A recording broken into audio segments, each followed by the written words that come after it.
Pondoff's Anonymous is brought to you in part by McKelvey Insurance. Let's be honest, insurance sucks until you need it. That's why I fuck with McKelvey Insurance. These folks aren't just slinging quotes like robots. They're actual humans who solve real problems. Whether it's personal or commercial insurance, McKelvey works with over 30 companies to make sure you've got the best coverage at the best price without the bullshit. You're not just a number to them. They build real relationships. So when life changes, or your rates do, they've got your back. They'll shop around again and again to make sure you stay protected without ever overpaying. Call or text 618-623-0080 or hit up McKelveyINS.com. That's McKelvey, McKelveyINS.com. McKelvey Insurance. Quick solutions to real-life insurance problems. Anywhere in Illinois or Missouri. Guys, let me tell you about my good friends at Light Source. Light Source Psychotherapy in Belleville, Illinois is a small group practice committed to providing individual, group, and family therapy, as well as clinical and reflective supervision to those in the helping field. Check them out at findyourlightsource.com. They're the best in the business, my friends. I know them personally and well enough to tell you and put my name and word on it. If you're struggling with mental health, family issues, addiction, grief, you name it, give my friends Chaz and Holly a call. Their private practice is life-saving, and they will help you find your light. Yeah.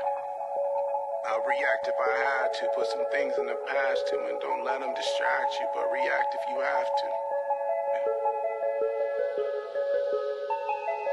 I'll react if I had to. Put some things in the past too, and don't let them distract you, but react if you have to. Yeah. React if you have to, yeah. Don't know the time, yeah. Just know that I'm, yeah, one of a kind, yeah. What's on your mind, yeah. What hard to find, yeah. Beautiful mind, yeah. Still in my prime, yeah. Just know that I'm here. All right, Pondoff's Anonymous. Here we are. No headphones. Nope. Episode 33. Double threes. God, it's weird with no headphones. I know. I don't like it. Does it make me look skinnier or fatter? Fatter. You fucking asshole. Let me ask our guest, Taylor, skinnier or fatter? Hi, I have no opinion. That's a horrible answer, too. Basically, that's 2 votes for fatter. Jeff? You look great. Thank you. That's 3 Cheers. votes for fatter. Fuck off, all 3 of you. I love it. Taylor Streiff, good buddy of mine How are today. you? Glad you're here. You probably need to lean closer to that microphone. Oh, I got you. Yeah. I'm right up on it now. You're a fucking musician, too. I know. I should know this. But these It's like a Buddy condenser Holly mics. thing. Yeah. Yeah. Taylor, I've known... How long have I known you? About 4 years. Okay. A little over 4. Are you talking about, did we meet at the first coffee? First coffee. All right. That was the first time we ever met. But you've worked, how long have you worked? You've worked in the industry, food and bev. Yeah, restaurant industry Yeah. since I was 16. I'm 36 now. So, Wow. Nice. yeah. I always say that if you're in the food and bev industry, you're either an active addiction or active recovery. That's my first job clean was. Exactly. Nice, yeah. Were you high? No, it's clean. Oh, your first job first clean? job clean, yeah. Okay. Oh, got it. Dishwasher, get humble. Oh, wow. It's hard to fucking hear because we don't have headphones. I know. How did, was it hard? Was that a good job for you? Yeah, it was actually my sponsor Ah. was like the head chef there, so it was like a kind of a sober kitchen. Name It that was nice. restaurant, can you? It was Old Dutch in Washington. Great. I was there 2 weeks ago eating dinner. Washington. Washington. Yeah, Washington. Exactly. Very good restaurant. Very good. It's like in a 1930s hotel. That's cool. That's really cool. cool. I want to go to Washington since we had our friend Carissa on. Yeah, I want to go to her coffee shop thing. Do a pod there. I got to turn on my stopwatch. Oh, yeah. That way, if I see it at 3 hours, I'm like, shit, we've gone too long. I don't think I'm going to give you 3 hours of I don't material. know. You'd be surprised. All right. You've probably forgotten a lot of things you could tell us with some of your drunkenness and Oh, Chicago. yeah. Who knows? Taylor, I got introduced to from my cousin who owns the restaurants that Taylor was working at the time. Also, the family connection with the Allie Hinkle Heart Foundation. Absolutely, yeah. Your sister-in-law is like a champion Yeah, Heart running Warrior. the whole, Heart Warrior herself. Her fucking story is crazy. Insane. We'll talk about that. It's amazing. Man, I gotta. We'll get to Taylor in a second. Sorry, real quick. I got a guy I played hockey with, son, that finally got. He's late teens, I think, Landon, and he got his transplant. Wow. And it started off really poorly, and they just sewed him back up today. His mom and dad are as faithful as they get. He's a musician. His name's Brian Marcel, singing by his bed, praying by his bed, and it's a real fucking miracle. So the foundation's been kind of keeping an eye on them, and shout out to Landon and Brian and Krista. That is I was sending Jen updates, and she's what she lives for, right? Jen is my cousin's wife, mom of Ali, who passed away in 2013 from congenital heart defect. That started the foundation. It's the only way she could get out of bed. And I'm bringing all this up because Taylor's sister-in-law was 21, I think, when she was jogging. How old was she when she was jogging? And her story. Let's see. She's 33 now, and this was 2020, so she was 30 years old. So 30. Yeah. So she was, and she had a congenital heart defect, didn't know about it. Maybe 29 at the time. Dropped on a jog with your brother, who's now her husband. Mm-hmm. And he saved her fucking life and got her to the hospital, and now they're one kid? They have one kid. One yeah. kid. Lou. Congrats. I love Lou. Uncle Taylor. Exactly. And you get to spend his life sober. Yeah. Isn't that cool? Her. Sorry. Yeah. What? Yeah, what's the matter? Lulu. You get to spend being an uncle sober. How fucking... Yeah. Oh, man, it's amazing. It's the best. I mean, I try to make Mondays my family day. All and, right. and I try to... That's a restaurateur right there. Yeah, right, Industry exactly. day. Yeah, For sure. And I try to make Mondays a family day and see them as much as I can. Sure. And see all of them. But yeah, came home from Recovery Fest last night, and I was in Kirkwood, and they Nice. live in Glendale, and I was like, I'm driving right by. Can I just come over? And Right. they're like, of course Nice. you can. So it was great. It was good to just spend a little time. Your Mondays probably pre-sobriety were sleep off a hangover days. Oh, man, Because I don't industry even- night was Sunday night, right? Everybody goes Dude, out. I don't even remember. I mean, at this point, I was doing so much crazy shit in Chicago too, and we'll get into all that. But Mondays now are That's fun. Now I'm the still family day. grinding. I'm still grinding. Let's say that. Yeah. I'm still working a lot. So Mondays are really my only day off, and I'm really grateful that I could be here tonight. And Oh, do I am this for too, you. man. We both are. So, We've been yeah. talking about this for a while. Oh, And, awesome. So my cousin shot me a note back 4 years ago Yeah. and said, "Hey, there's a guy that works for us. We love him like family, but he's really going through it." And when I get those texts, I'm like, "Well, okay, let me meet him for coffee, and we'll see what we can do." And we met at Clover. Yeah, I was wearing this sweater. No, seriously. I was like, there's so much significance to this. And, That is wild, man. That's awesome. And we sat down, and you were maybe about 8 hours since your last drink. I think I was 24 to 36, somewhere in there. And I had just come from my second AA meeting ever. Really? Okay. Yes. So take us back, man. What man. You came to me, and it was I heard it in your voice that you were done. You just needed help staying done. But you were done. You were fucking over it. Well, that was I would call that kind of my first surrender. Okay. Because, I'll be honest, I struggled from 2020 to 2021. And I remember because I think there was some white knuckling, maybe. My words, not yours. 1,000% white knuckling, but in the same sense as that, I was in rooms, I was going to the meetings and stuff, but, wasn't really grasping how to work the steps, how to, do all that. And I was also, to be quite honest with you, I was still drinking. Yeah. Right. And it's tough. It's tough to figure that out. I'd get 10 days or whatever, and then I'd have another drink, or I'd get 60 days and I'd have another drink. Man. It was just rough. And this was before you ever went to treatment, right? Yes. Right. Because I know you. And had I'll said be in the honest partner. with you, if I were to do it all over again, I would have gone to treatment. Really interesting. Yeah, my ego was just too fucking big, dude. Two important takeaways there. I'm glad you said it. I didn't pay you to say it, being we're here at Illinois Recovery Center, but we opened IRC, and Eric will tell you the same thing, because we believe in inpatient being really a necessary step for almost all of us. I know there's some that can do it without it. Mm-hmm. But it's really, really such a necessary step. So not a paid endorsement for you to say that. I think it's really important that you tried it the first way and then went and it seems to be a little bit more successful. We'll talk about that. But you said the second most, I think, really important thing you said there was ego, that E word. 1,000%. And people think ego and they think, you know, LeBron James or name that superstar athlete. We all have egos. Even the people that aren't quote unquote egotistical, like me, have a small ego. And I think that ego that we all have inside us can get really big. Oh, yeah. Especially in active addiction. Yeah. And I don't know. There's been people say it covers up fear. It's a response to fear. Yeah.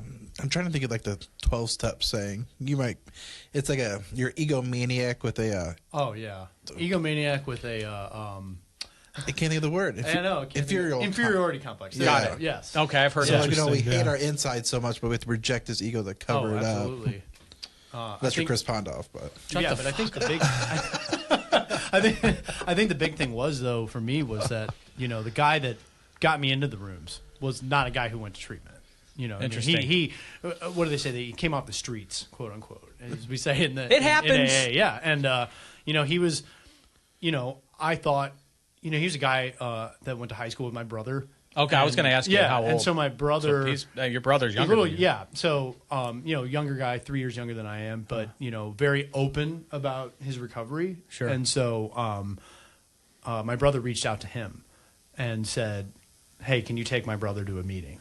And that was, so if we're going to get into it a little bit. Yeah, please. So I had, long story short, I had moved back from Chicago after 11 years. And so you lived in Chicago 11 years, as a musician. As a musician. And I would have stints in restaurants every once in a while, just because, you got to pay the bills. Even worked at like Jimmy John's and stuff like Freaky that. Fast, baby. Well, what was funny about that Hunter's job? Club. You got the best pickles. What was They put pickles. They have the little pickles for the sandwich now. You don't have to get the big spears. Oh, really? They get out of the sandwich. Well, Not a the whole sponsor. pickle. What was really funny about that job was that they advertised it as, hey, you're going to be bike delivery or whatever, and I was like, okay, cool, and I show up the first day, and of course, because there's like prep cook stuff on my resume, the manager there hands me a knife and he goes, tuna salad, and I was like, you got to be fucking joking me, man. Like that was like the dumbest thing. I was like, great, cool, now I'm prep cooking at a Jimmy John's. Like, sorry to all the Jimmy John's fans out there, but like, I'm not trying to be like, oh, it was beneath. Yeah, but you're a foodie, man. Like, not to be like it was beneath me, but like I had, I was like, oh, great. So, where were you living in Chicago?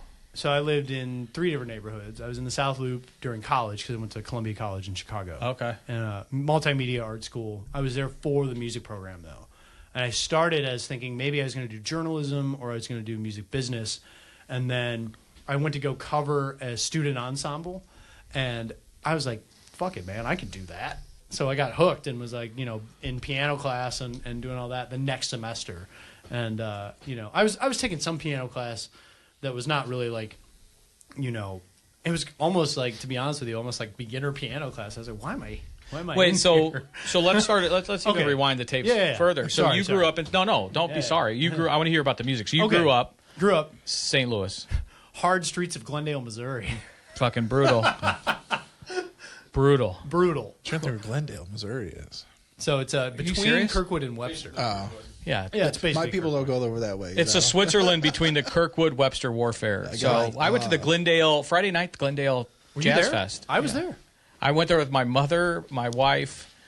My mom lives in those Mount Vernon. She has a condo in those Mount Vernon condos. So we parked there, walked up for about an hour, and I was fucking exhausted. We were leaving for Chicago the next day. Oh, okay. Well, I Did played you play? in the second band. I played with Jackson What time? Strokes. I didn't go on until 8 o'clock. That's probably right when I was there. Fuck.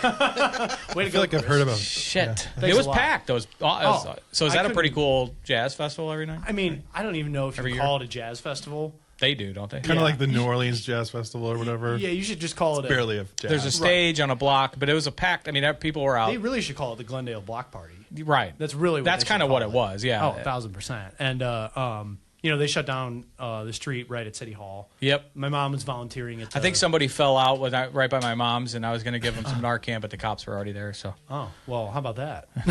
Yeah, but yeah. So piano? Is that what you So I play gave him a piano? car. I go, did you guys wake him up? Here's a car, Dylan. Or no, I'm kidding. Oh my god. Yeah, I did. Just stuff it in his front pocket. But anyway, When he wakes up, Yeah. tell him to call me.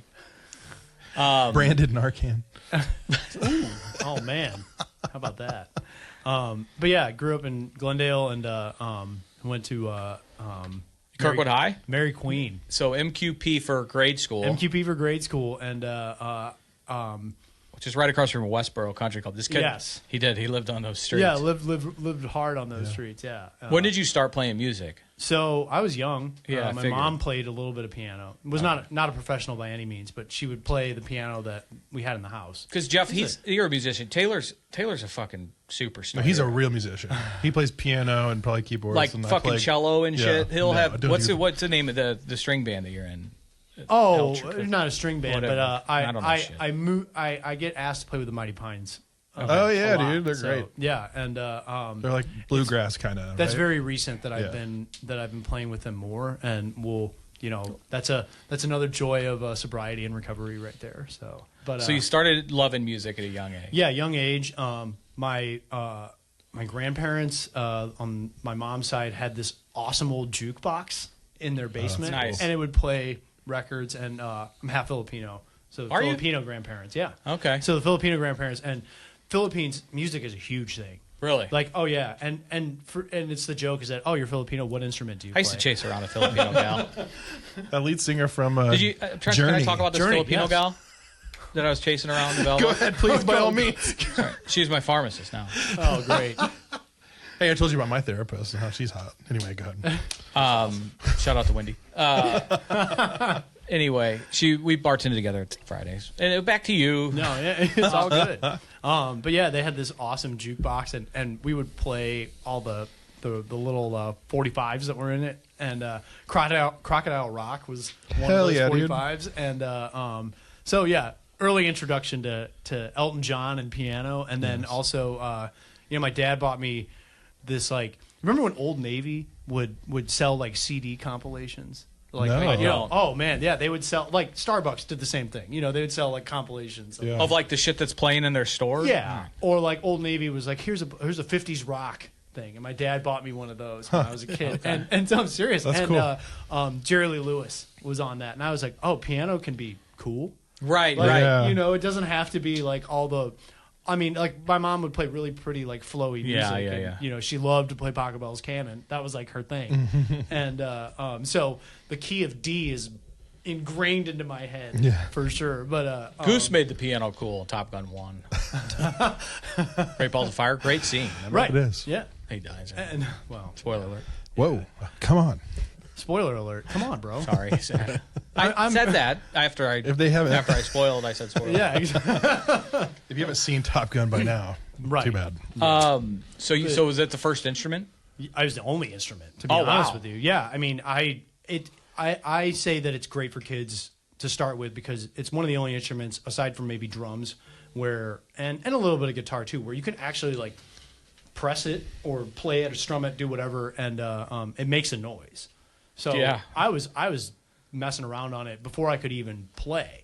And my mom saw that and got me Your poor lessons parents have to when hear I that. was 7 years old. Okay. And I did that whole try to be a classical pianist thing for 5 years. So 7 to 12, 7 to 13. I was Pianist. yes, a pianist. Pianist. Yeah, exactly. Sorry. But I tried that whole thing and I hated it. I just hated it. Yeah. I absolutely hated it. And the whole thing there was that there was other stuff I could hear in my head. That was already I was like no, I don't get it. I really don't get it. And so there was I remember a Tchaikovsky piece I was playing. I'm serious. And there was a chord. I know this specific chord is A7 flat 9. You're nerding out about music Oh, when yeah. you call it a piece. Yeah. Yeah, right. But there was a chord that I hit. It was A7 flat 9. And I didn't know that at the time. But I was like, whatever the fuck that is, that's what I want to do for the rest of my life on this instrument. Just make stuff sound cool like that. And Sure. And it was awesome. But, that, to be honest with you, music was, sort of an escape for me. Okay. Because, I was going to grade school, at Mary Queen. Great school, but like I just felt hoity-toity Catholic school is how I reckon. Well, that too, but I was just so like, I don't know. I mean, we talk about it in AA. I'm restless, irritable, and discontent. I was restless and irritable and discontent from the day I think I was born. To judge you in the positive, like you don't ever have given off hoity-toity Catholic vibes. Well, thank you. My guy over here is an Enneagram 4, by the way. I can just tell. I still don't know what any of this means. I Well, get that a lot. I guarantee he is a 4. Got it. I don't know what. Great. I just shrunk you. Okay. Okay. I judged you. I don't know what it is either. So I'm a Very 4. good. I'm a 4, Chris, for what's worth. Okay. I'm an 8, and I always get yelled. I'm such an 8 from Ashley when I'm pissing her off. So it's never like right after I woo her with my charm and sexual prowess, or treat her to a nice dinner that I get. You're such an 8. No, you're such a fucking 8. Yeah. Got it. The whole just I just really like, I had friends, I had a group of friends and but I just didn't really connect with like, I hated school. Okay. I just never wanted to do homework. That was like my least favorite thing to do in the world. I always wanted to like explore. I wanted to be outside. Excuse me. But music was very much an escape for me. Sure. I mean, it was really the only time where, I really felt any sort of spirituality. Even singing in church was like, that was it for me. It wasn't about church, if I'm going to be honest with you. It was just about like, hey, I get to sing in choir. I get to cantor. I get to do all these things because it was like the way I could connect with something that was bigger than me at the time. It was really the only way that I was like, okay, like this is it for me. Wow, I can connect with people and a life bigger than me in by doing music. That's a lot of people that I know that are deep into music. I mean, it is fucking spiritual for them. There's music out there that really it moves you in a way you can't explain. I mean, that's spiritual as fuck. So the Bee Gees. Totally. I was thinking of Kenny G. Yeah. Kenny G. Yeah. With that sharp ass saxophone that he's always playing. So, are you an introvert, extrovert? I would say that I'm a mix of both. Okay. Because I am very outgoing. I can strike up a conversation. Sure. And I can have a conversation for hours. Depending Do you on the get subject social matter. anxiety, or I definitely get social anxiety. And I'm diagnosed generalized anxiety also. Yeah, you and me both. Welcome to the club. And so really, I definitely, how do I put it? It's there for sure. But again, I don't like the term introverted extrovert. I hate that. Well, I think people misuse it. Like Ashley's a card carrying like queen of being an introvert, but she's like people used to be like, oh, she's just shy, or she doesn't, and that's not it. She's just she gets like quantity is not her thing, but a quality relationship. She hates small talk. She'd rather sit there and talk about your deepest, darkest trauma and figure through it for sure. than sit there and talk about how the weather is, or how was school last year, or just these high level surface questions. But anyway, the reason I ask is because some people, I think, when they can dive into music, and that's their, like you said, escape. And I was wondering if that's an introverted thing or not. But I think it is when I'm alone. For sure. When I get to play for myself and I get to be alone and excuse me, practice a fair amount. Which I don't, to be honest with you, I don't get to practice a lot these days. But I get to learn songs, but I don't get to actually sit down and like practice. And but in any case, like when I had those moments, like before school, I would sit and play piano, and then I'd go to school, and then I'd come home and I would play piano, but I also wanted to be outside. Okay. I also wanted to run around. Yeah, you're a sports guy. I mean, Yeah, you're a big I wanted to Cardinals run around the cul-de-sac and pretend like I was, Mark McGuire. Sure. That was like that was like the best. And that's when the drugs came in. Oh, Like Mark. Ooh, whoa. shots fired at Well, Mark. I don't know about that one, but Allegedly. allegedly. With an asterisk. No, he. Well, eventually he admitted it, and he got to come He back, did, and he that's won a right. World Yeah, Series. exactly. So In high school, you go to Kirkwood? no, Or- so I went to Priory. Priory. Yeah, Understand and here's the thing with that was, I think, and around this time too, I'm just gonna this is a part of my story. Yeah, sure.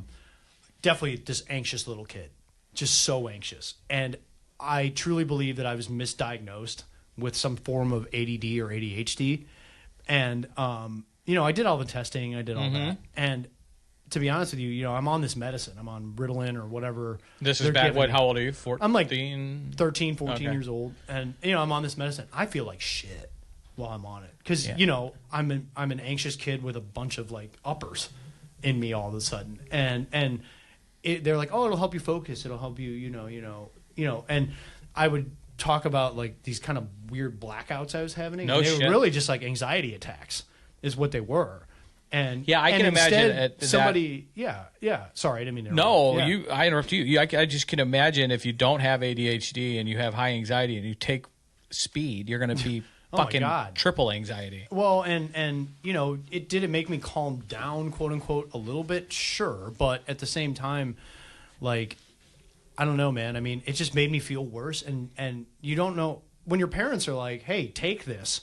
How do you tell your parents? And the doctors tell them, "Are you exactly?" You know. And at the same time, I'm also just like lying about fucking everything. Like as a little kid, I'm lying about everything. So Really? how am I supposed to be honest with my parents about how I'm feeling?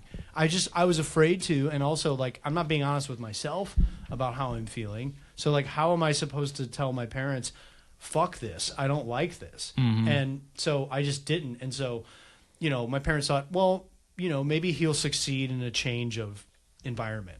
So Mary Queen being kind of a feeder school for some of these bigger boys' schools. Yeah. Particularly the ones that start in 6th and 7th grade, Chaminade, Oh, okay. even MICDS, which was co-ed, but these private schools, Yeah, these are the who's who schools of Sure, St. and Louis. so Priory was at the top of the list, Yeah. and I ended up getting accepted by Chaminade and waitlisted and deferred by Priory, and these are high yeah. schools. yeah, and exactly, and I was like, Did you get accepted into your high school, Jeff? No, I was never accepted at my high school. That's funny. I like what you did there. Nice. That's funny. But yeah, man, I was like fully determined. I was like, I'm going to go to Chaminade.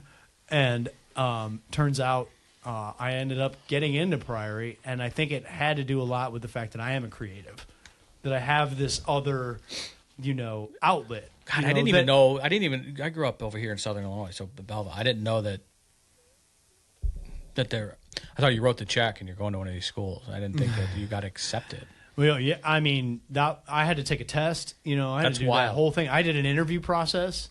I shadowed a kid at At Priory. all, and so are you saying Priory takes more creative kids and maybe is that a thing? Well, I think it was at the time. All I right. think they were like looking to definitely be a little more progressive. This was way back in 2003 Yeah, we're talking. or 2004, something like that. Because I would have been 13 when I was in So what are you, 7th an grade. 07?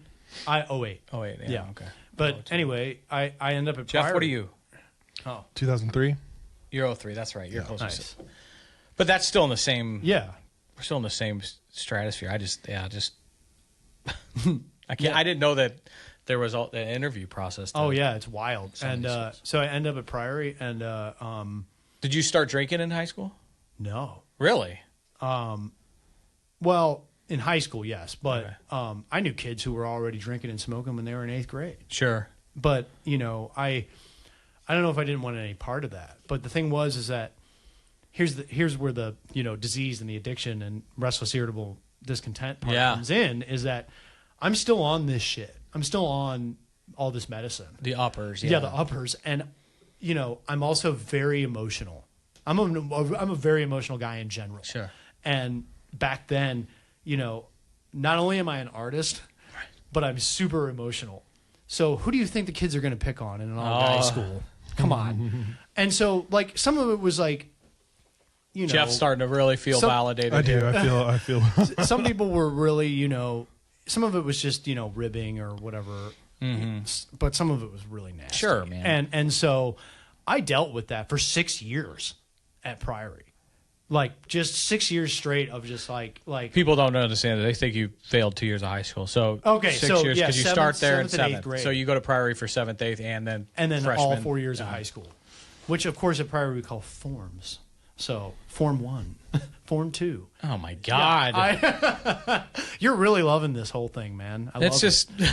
Yeah. I don't know. Maybe it's a public So- school kid in me. So yeah, and it's funny because like undoubtedly somebody from Priory is going to see this, Of course. and I love it. I love that they're going to see this. Yeah, and but in any case, I did that. But the thing is like my junior and senior year, that's kind of when they try to like, hey, what are you going to do for the rest of your life? And I had Such a fair question to ask a 16-year-old. yeah, exactly, right. And where do you want to go to school, all that kind of stuff.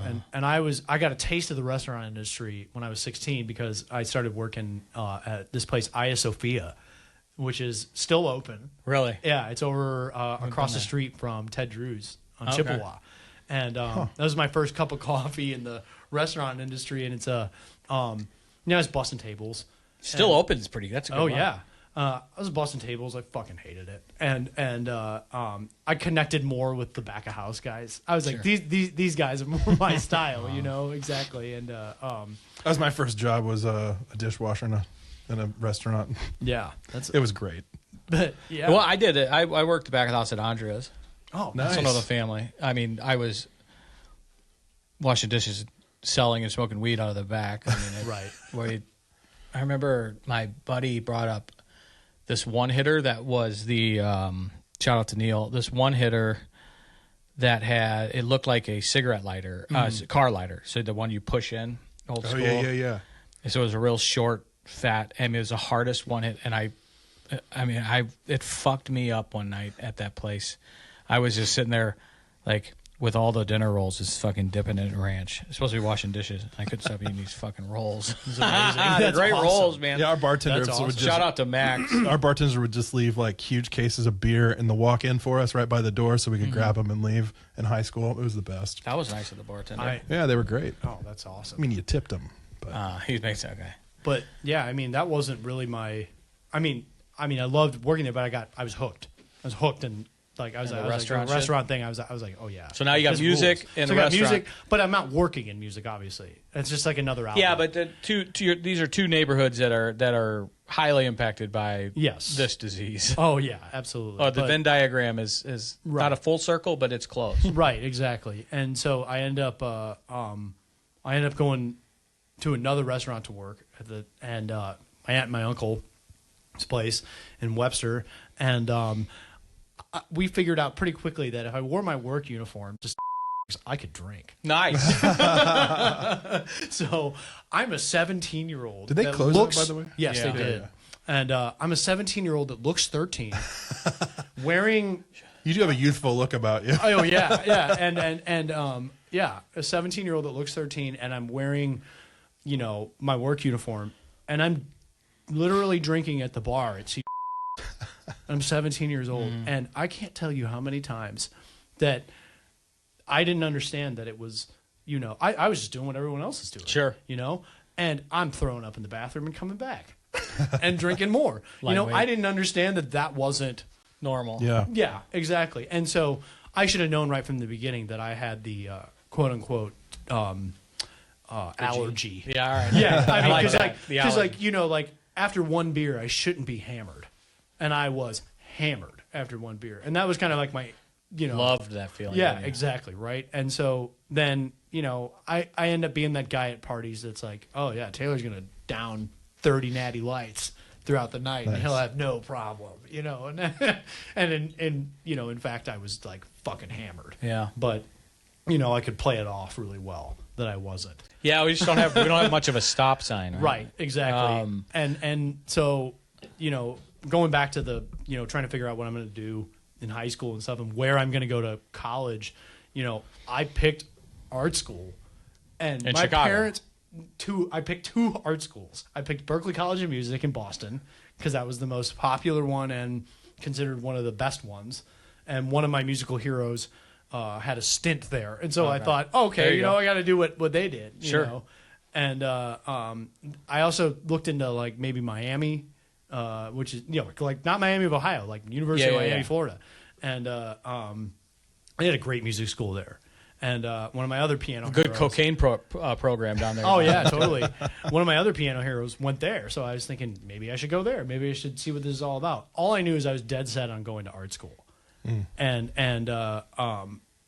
Columbia College Chicago happened to be the one that I ended up at. And, Did you just fall in love with city of Chicago? Or I'd been in love with Chicago since I was a kid. Okay. Oh man, it was food and music. You got them both. right, and. I was always like a really like curious kid. Like I wanted to explore. Sure. I wanted to get out there.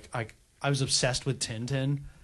I loved Tintin. Like, do you know idea those what you're comics? Oh, so there's Tintin comics, and then there was a TV show on, and it was a French TV show that was dubbed in English. Interesting. Yeah, and it was this little kid who would go on all these like worldly adventures with his little dog, and named Snowy. And Rin Tin Tin, Canine Cop. But anyway, I was obsessed with all that stuff. I wanted to because he would go on these like amazing adventures, and I was like, God, the world is so big. And I was a kid always pulling out the encyclopedia during recess instead of going to recess. And you hated homework, but you're kind of a book nerd. I was kind of a book nerd. I like to look at the pictures, man. It's all about the pictures. Anyway, Hey, I fixed the headphones, by the way, Oh, great. if you want them. Oh, okay, nice. I'm kind of cool. With job. this. You're good now. Yeah. We're vibing. But Very important to me to fix them. anyway, Thank you. Yeah, Well done. In love with Chicago because my parents had taken me there a lot. Yeah, My mom yeah. used to go to a work conference once a year. I love Chicago, but I've got issues with Chicago because I fucking hate their sports teams. Oh, okay.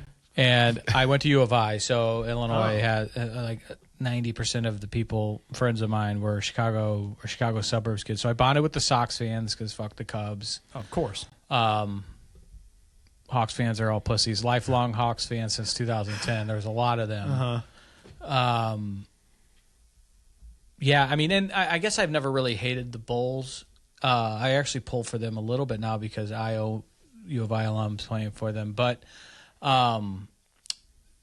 Chicago, it's a little love-hate with me. I did the downtown. I'm not a big downtown fan, but the neighborhoods are fucking awesome. Oh, right. Yeah. No, it's all about the neighborhood. Yeah, if you go, sure. if you know and you know where to go, Right. and then it's Chicago can be funner and shit. But Yeah, I I love Chicago. I went to Elmhurst College. Oh, so nice. For, Oh, really? For Yeah. music, I yeah. didn't know that. about it. And it was great. But I was there. My freshman year was when the Steve Bartman shit happened. Oh yeah, baby. At the Cubs Moises games. Alou, fucking crybaby. Holy crap. It was crazy. What a temper tantrum he threw. It was insane. Oh yeah, he did. I was there when they won. Oh well, see, And there now- you go. You remember it? I do remember it. Good for and you. I could give a rat's ass. Well, it's Yeah. probably the Seriously, worst- I was yeah, just you're like- a lifelong Cardinals fan. That'd be horrible. Of course. And my roommates at the time, they were like, hey, we're going to go up there. And I'm like, I don't give a fuck, dude. Yeah. Everybody was barking for I am Halloween a Cardinals that fan year. till the day that I die. Why would I go up and celebrate in Wrigleyville? Boy, they're struggling. Right. Oh, man. Scott Spezio's coming on October 6th. I tell you that? Oh, that's... He's sober hell now. yes. Yeah, he's coming on a couple weeks. He's sober. Oh, very cool. Going around Long doing some time. speaking. Do you think he still has the little The soul patch? the soul patch? Oh, hell No, yeah. I don't Come know. on. Come on. You were emailing with him. Why didn't you ask him? I should. You know, I might. He wanted to do it in person, but I'm going to be out of town this Oh, weekend. okay. Got you. I got to go to Kansas City for some stuff with the Fulmers. Catalyst is there where Ricky works, and then you see the Jordan's Jumpstart guys. But then back Sunday again. But the Chicago sports scene I went to in 2001. I got tickets to a Blues Hawks playoff game.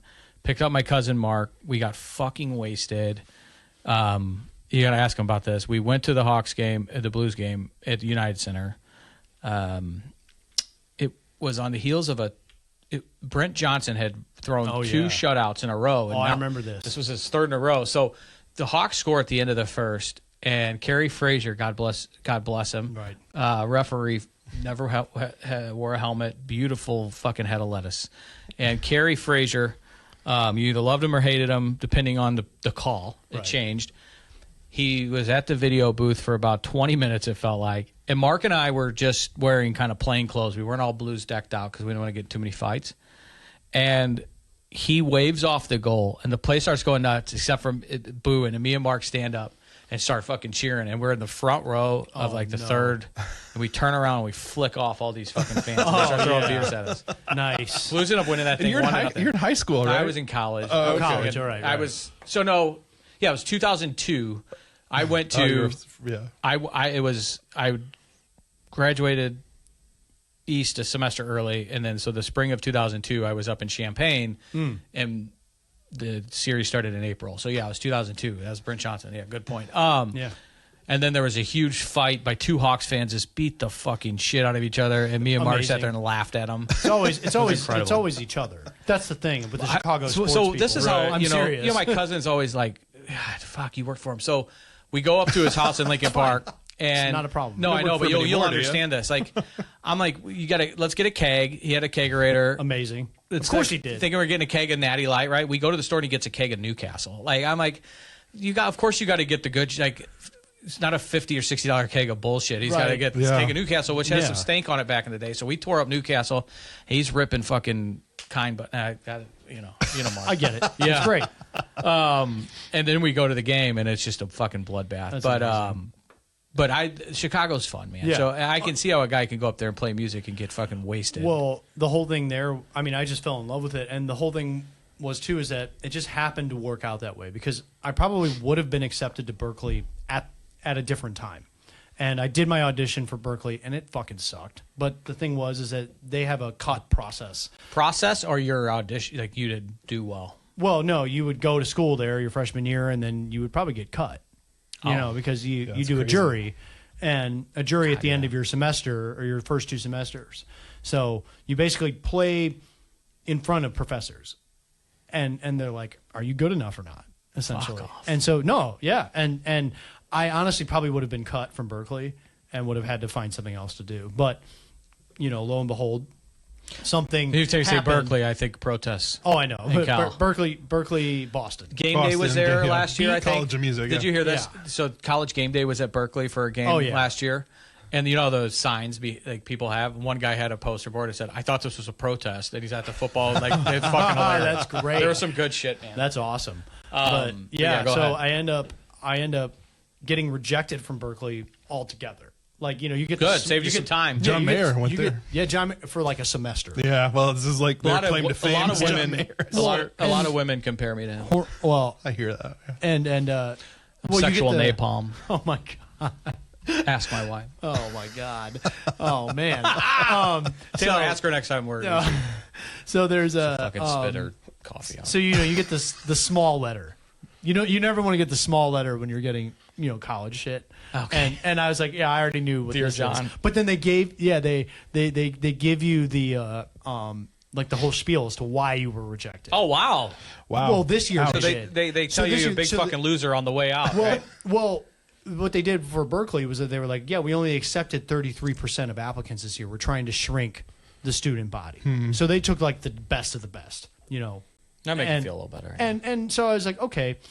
And lo and behold, I end up at Columbia in Chicago, and I would say 90% of my student class was also Berkeley rejected by rejects. Berkeley. I love it. So we had this really fucking talented group of kids that I went to art school with up there and music school with, and oh man, it was so cool. But I was kind of on the fence still. Like I was like, am I going to do music or am I going to do journalism or am I going to do music business? What kind of journalism did you want to do? Music journalism, It's like or Almost even Famous. yeah, exactly, Fucking love or that movie. even like sports journalism, So good. something in there because I was a good writer. That was like one thing I had going for me in high school was like I was a good writer. Sure. And still am a good writer. I just don't do it as much That's as I my should. creative outlet. And but That and this. in any case, I end up going to school up there, and really, my freshman year was, to be honest with you, kind of a waste. Because I made a girl my higher power. Let's just say that. You got that right. like I was obsessed. That's amazing. Yeah, I was obsessed with this girl who actually was equally as obsessed with me because I was a half Filipino guy in Chicago and she was from Hawaii. Nice. And she's not Hawaiian, but she was like into guys that look like they're Hawaiian. Like they were Hawaiian. So yeah. Anyway, Pussy has been my higher power since puberty, and it's led me astray. so oh my god. So basically, Back I to go you. cold. I go cold turkey off the medicine that I was on.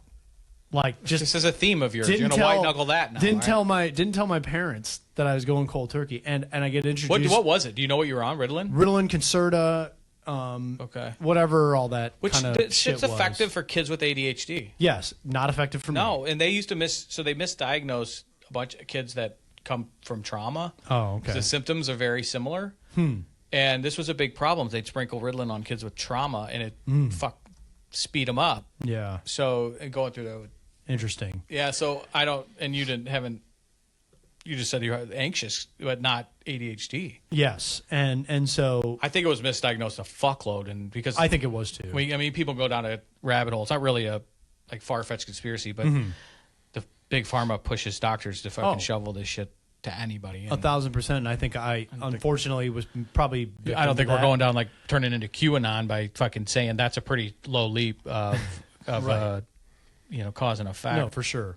But yeah, ask Purdue Pharma that just got $1 billion fucking hit. exactly. But I go cold turkey off all that shit, and now I'm like feeling somewhat normal, to be honest with you.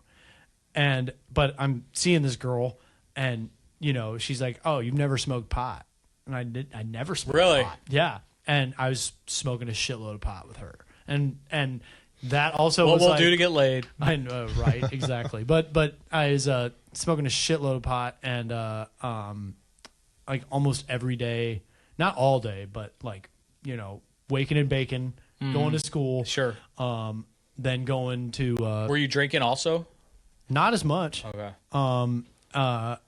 but I mean, if there was alcohol around, Yeah. if I was going to a party or something, good old UV blue. Fucking gross. I remember one morning. You don't even where- have to mix anything with I know, it. yeah. Just put I ice remember in it. one morning I woke up and I was so fucking hungover from the UV blue, and I forgot that Sugar water vodka. I forgot that my bathroom in my dorm had one of those tablets that makes the water blue. Got to, it. to clean it, and I immediately open up my toilet to throw up, and I see that, and I was like, oh, here it comes. Yeah. Yeah, so that's one UV blue. that was crazy. But yeah, I like wasted my freshman year just smoking pot and like chasing this girl. So And- so far you're a normal Yeah, freshman in college. yeah, exactly. And Freshman male. I also ended up I cheated on a final exam. Wow. And got caught cheating How on do the you get final caught? exam. Because I copied somebody's answer that was completely fucking wrong. It's like Did you copy their name? You like wrote. Yeah, oh, right. Wrote their name too. Right. That'd be hilarious. But yeah, so I get caught, and so like I had to What basically, I got some discipline, but I didn't get expelled. Okay. So- yeah, I was curious what the Pretty college. lucky. Yeah, I got to college. read. I was obviously I failed, but I got to retake music theory 2 as a I never made it past Music Theory 1, by the way. All right, nice. But They didn't teach me shit in high school, so I was but yeah, so I end up but like sophomore year, I would call it a redo of my freshman year. Sure. But I had friends. Like I had a group of friends, and we were all real tight, and not music school friends. We were all across the board. Some All of right. us were dancers. Some of us were musical theater kids. Some of us were photography, creative writing. I mean, it was all over the place, and real tight group. And one of our friends died. He was literally murdered. Oh wow. On the I was gonna ask south side of Chicago. Oh my god. Damn. And that just like, It's traumatic. I mean, come on. Yeah, absolutely. It was absolutely trauma. Get this shit. 3 weeks before that, my little brother, Andy, who you know real well, he was diagnosed with leukemia. I didn't know that God. about. You didn't know that about him? No. Wow. Holy So, shit. 3 weeks before that, my brother is diagnosed with leukemia. I can't get home because I'm in Chicago. Right. And my parents were like, if you have to come home, we'll tell you to come home.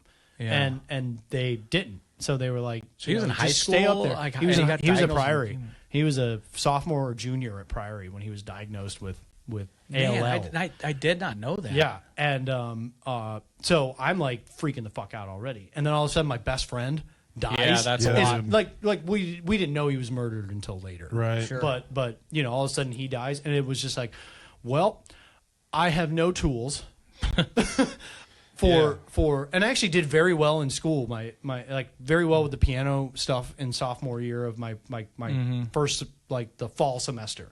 So I go back for the spring semester, and all this shit happens, and I'm like, cool. I'm just gonna smoke a lot of weed and drink, and I'll deal with it. Self-medicate. Makes baby. sense to Yeah, me. exactly, right? And I'll deal with it. I'll just be, you know, the high drunk musician that we're all supposed to be, right? Yeah. You know, I got really into like the jam bands then. I was already into the Grateful Dead. Fucking but fish. no, I'm not a Fish guy. I'm so Oh, sorry. Teresa's gonna kill you. I know, right? I'm so sorry. I'm not a Fish Trey's guy. coming to somewhere. The I'll see factory. Trey. I'll go see Trey. I'm not going to go see Fish though. Okay. Sorry, I don't get it. Neil Salsik's going to kill me for that. There's a lot for of saying people- that on the on the podcast. Sorry, Neil. I looked right in the camera when I said that. But I do love Farmhouse. anyway, That's a good so you know, I'm like full in. Like my addiction is like it is Yeah. it is in now. Like I'm buying weed by the pound. Whoa. Yeah, or I guess, or is it the pound? Was I buying it by the pound? Maybe the ounce. It doesn't matter. I was Right. buying a A shitload lot of of weed, it. like a brick. Yeah. And just Were you know, going to the south side to get it? No. after all I that? was not. Okay, good. But we were, you know, we had plugs. There you know, go. I mean, Yeah. everybody. People bring it in from. Yeah, exactly. And so I'm doing all that shit. I'm drinking a fucking shitload, and I'm just in school. I don't have a job. Like, Right. my parents supported me enough where they're like, yeah, you could just go to school. And they got their hands full now back home. Yeah, they got their hands full with Andy, and so, you know, I'm doing all this, and then also the recession happened, you know, during all this shit, and so my parents are all fucking stressed out, and they're like, we're okay actually, Fucking Clinton. but No, yeah, it was Bush. I know. I like to blame it. Oh, okay. I like to blame Obama it. was in office. I was but gonna it say was Obama, Bush's yeah. fault. Right, exactly. So all this shit is going on at the same time, and you know, there's just a lot going on in the world, and I am completely numb to it all because I am fucked up on Sure. a daily basis. And No, that feeling. again, I thought that this was just normal behavior for someone like me. You know, someone who is Yeah, that's anxious. a going theme for people we have on, like that you and I because Yeah. I did too. Like that, this is normal. Oh, the for way sure. that growing up here in Belleville, and then going to college with kids from like Chicago suburbs, the life in this town is Right. not normal. Not normal at all. But at the same time, I mean, same thing with you. If you're at 17, you're a regular. I mean, that shit just doesn't go on Right. elsewhere. right, and If it does, it's not normal, right? right, Yeah. right, and so at the same time though, it was cool. I went on my first like professional tour, and it was crazy. We were so young and stupid to do this, but we were like 21, 22 years old, and we had this pretty killer band. Sure. And if you've heard of Tedeschi Trucks Band, Yeah. we were like Tedeschi Trucks Band Junior, Nice. and we were called Otis. And we were fucking sick. We were such a good band for being as young as we were. But of course, you know, people, I could tell in the band were a little concerned with my consumption. Wow. Really? Oh yeah, at the time, you know. So but you're standing out to your band Yes. mates, I'm like- bandmates. Yeah. on my Sure. 22, You on my- might. on my 22, or yeah, 22nd birthday. We were in Little Rock, Arkansas, and that's where our singer was from. So we're partying, you know, and like, you know, we have a place to stay, all that shit. And I took like a 5-second pull from a Jim Beam bottle, Oh fuck! That and makes me then mad just thinking about it. shotgunned a beer. Yeah. And was the worst way to start a drunk. night. Was the worst drunk that I've ever been in my life. Like that was so fucked up. And this guy Jordan, God bless him, we call him Goose. And, Second Goose reference Yeah, today. exactly. Yeah. There you go, Goose. So Goose is our like tour manager and one of our drivers. He is sober 6 months Oh wow! and like out on the road with us, Driving you guys are driving us, also buying us beer. Oh. sponsors thought of Interesting that. choice. Yeah. Yeah, but now that I think about it, Goose, if you see this, shout out. I love you, bro. Amen. But I remember telling him in my drunk after like being so fucked up, like throwing up in the bushes outside, and he's like helping me because he's the only sober guy. God, I hate puking. And he's like, and I'm telling him, I'm like, dude, I don't know if I could keep fucking doing this because like I'm so. Oh, and when I did throw up, it was I promise. I lied to remember- God so much. It was gonna be the last time. I remember saying that to Goose, Such a baby. and just being like I don't know if I can fucking do this. And then the next day I ate a cheeseburger and I was fine, right. you know, and I was back at it. Who's to got my- the bottle of gin? Well, and I ended up not drinking that day, amazingly, because I just felt like fucking hell. Sure. But That was before you uncovered that the only way to really feel better was to continue drink. Yeah, exactly. But Fair you know, I enough. eat a cheeseburger the next morning and I'm like fine, you know, enough. And So you're on the road with this band for how long? oh, we would do like month stints. You know, Yeah, and it but was in the that's- summer. At that age, man, that's Oh, I know. And we had two vehicles. We had a Toyota 4Runner and a Subaru Outback. just loading it all up. Just loading it all up. And the drummer had the Subaru Outback, and our lead singer had. So like you'd go play what? Like bar shows, or are we yeah, talking? we had a booking agent. No shit. Yeah, we had a full-on booking agent, and they were very So behind you were getting us. a little bit of money for this, I imagine, right? I mean, A little bit. Yeah, I mean, you not know. nothing to live on, but you're getting some. But we were pretty much breaking even. Yeah. Just some Taco Bell. Yeah. Good to go. But right, yeah. There's nothing wrong with Taco Bell. But But listen, then- I mean, but that's fine. I mean, that's I cannot picture that being a super sober life for like a summer, you know, right. And so that was so much fucking fun. And but you know, we were a really good band, and we stayed together as a band until like my senior year of college. And a couple of the members wanted to move to Nashville, so we broke up that band. But I'm still playing music up there. I'm still trying to figure out what I'm trying to do and find You my were there sound for or 11 whatever. years, you said, in Chicago, Yeah. playing and music the whole time. Pretty much obviously. the whole time. Yeah. And drinking like a fish. Yeah. And, you know, like I said, having stints in restaurants and stuff like that. But So if you go back to this time you're throwing up talking to Goose yeah. and telling him, I don't know if I can do this, like, would you pinpoint that as the first time that, like, Maybe that was the first surrender, now that I think about it. well, I mean, and Not that's surrender, but I remember I talk about it. It was right around that age when I've said this many times when the girl I was dating said, "When's the last time you had a drink?" So I was being a fucking asshole and I was sick, so I hadn't drank for 24 hours ago. It was like 30 hours ago, and she's like, and I go, "Oh, good idea." I go make a drink, and then that's the first time it hit my head, Right. that this might have gotten addicting. Like I might be the A word. Right. Yeah. So I'm wondering if the Goose incident was that, or did other things happen in these 11 years maybe that you'd call your first? I would say that was like I said, that was like my first horrifying drunk, where I was just like a blubbering mess. Yeah. And I'd blacked out before and never did anything of consequence. You know, but Were I you was sick, like near going to the hospital sick, or just probably Yeah. now that I think about it. I mean, my stomach hurts just thinking about it. Yeah, so- mine too. Yeah. But I ended up, so again, here's all this unaddressed trauma too. You know, Yeah, no, like it's while I'm going through this, like and it's music, alcohol, and drugs is my concurrent. escape. Sure. And you know, food to some extent, because you know, definitely a foodie, definitely into that. You know, but I could never afford to eat at places in Chicago, you know, Right. that I wanted to eat at. It was funny because before Instagram and like all that, food media was basically in print. Right. Yeah. And you either had Bon Appetit or whatever. And my dad is a huge Esquire guy, so he always got. He Nice. still Nice. gets Esquire in the mail. And I remember seeing this place. It was the Purple Pig, and it's still open. It's still in Chicago. It's right on North Michigan Avenue, right by the Tribune Building. And Okay. there was this picture of some sort of spread. And I was like, whatever the fuck that is, I have to eat it. And I would make sure that I would save enough money to go Go to the eat this Purple Pig. toast at the Purple Pig. And I was like, I would do it once a month. It was like my Amazing. treat myself Nice. sort of thing. And also get, you know, some giant glass of like scotch. Yeah. Okay, see this Or cracks something, me up. trying to be like, you know, sophisticated. It makes a me laugh sophisticated because- alcoholic. The first time he's from like this fancy ass place in St. Louis, and I'm from Podunkville, Yeah. Carrollton, Illinois. Sure. So when I went to college in Chicago, the first thing I ever tried there when I got there was the first time I ever had Starbucks, and I thought I was fancy. Wow, look at you. Yes. I thought you were Yes. going to I'm say like- deep dish pie or something. But you Well, went I did somewhere. have that too, but I thought I was so fucking fancy. I'm like, I got Starbucks. That's funny. So But- stupid. They don't have a Starbucks in Carrollton. No, But yeah, Casey's. they don't have a stoplight in Carrollton. They're nothing wrong with Casey's, man. Don't hate on Casey's. Oh, they do have a Casey's. Yeah, They do Breakfast have a pizza. Casey's.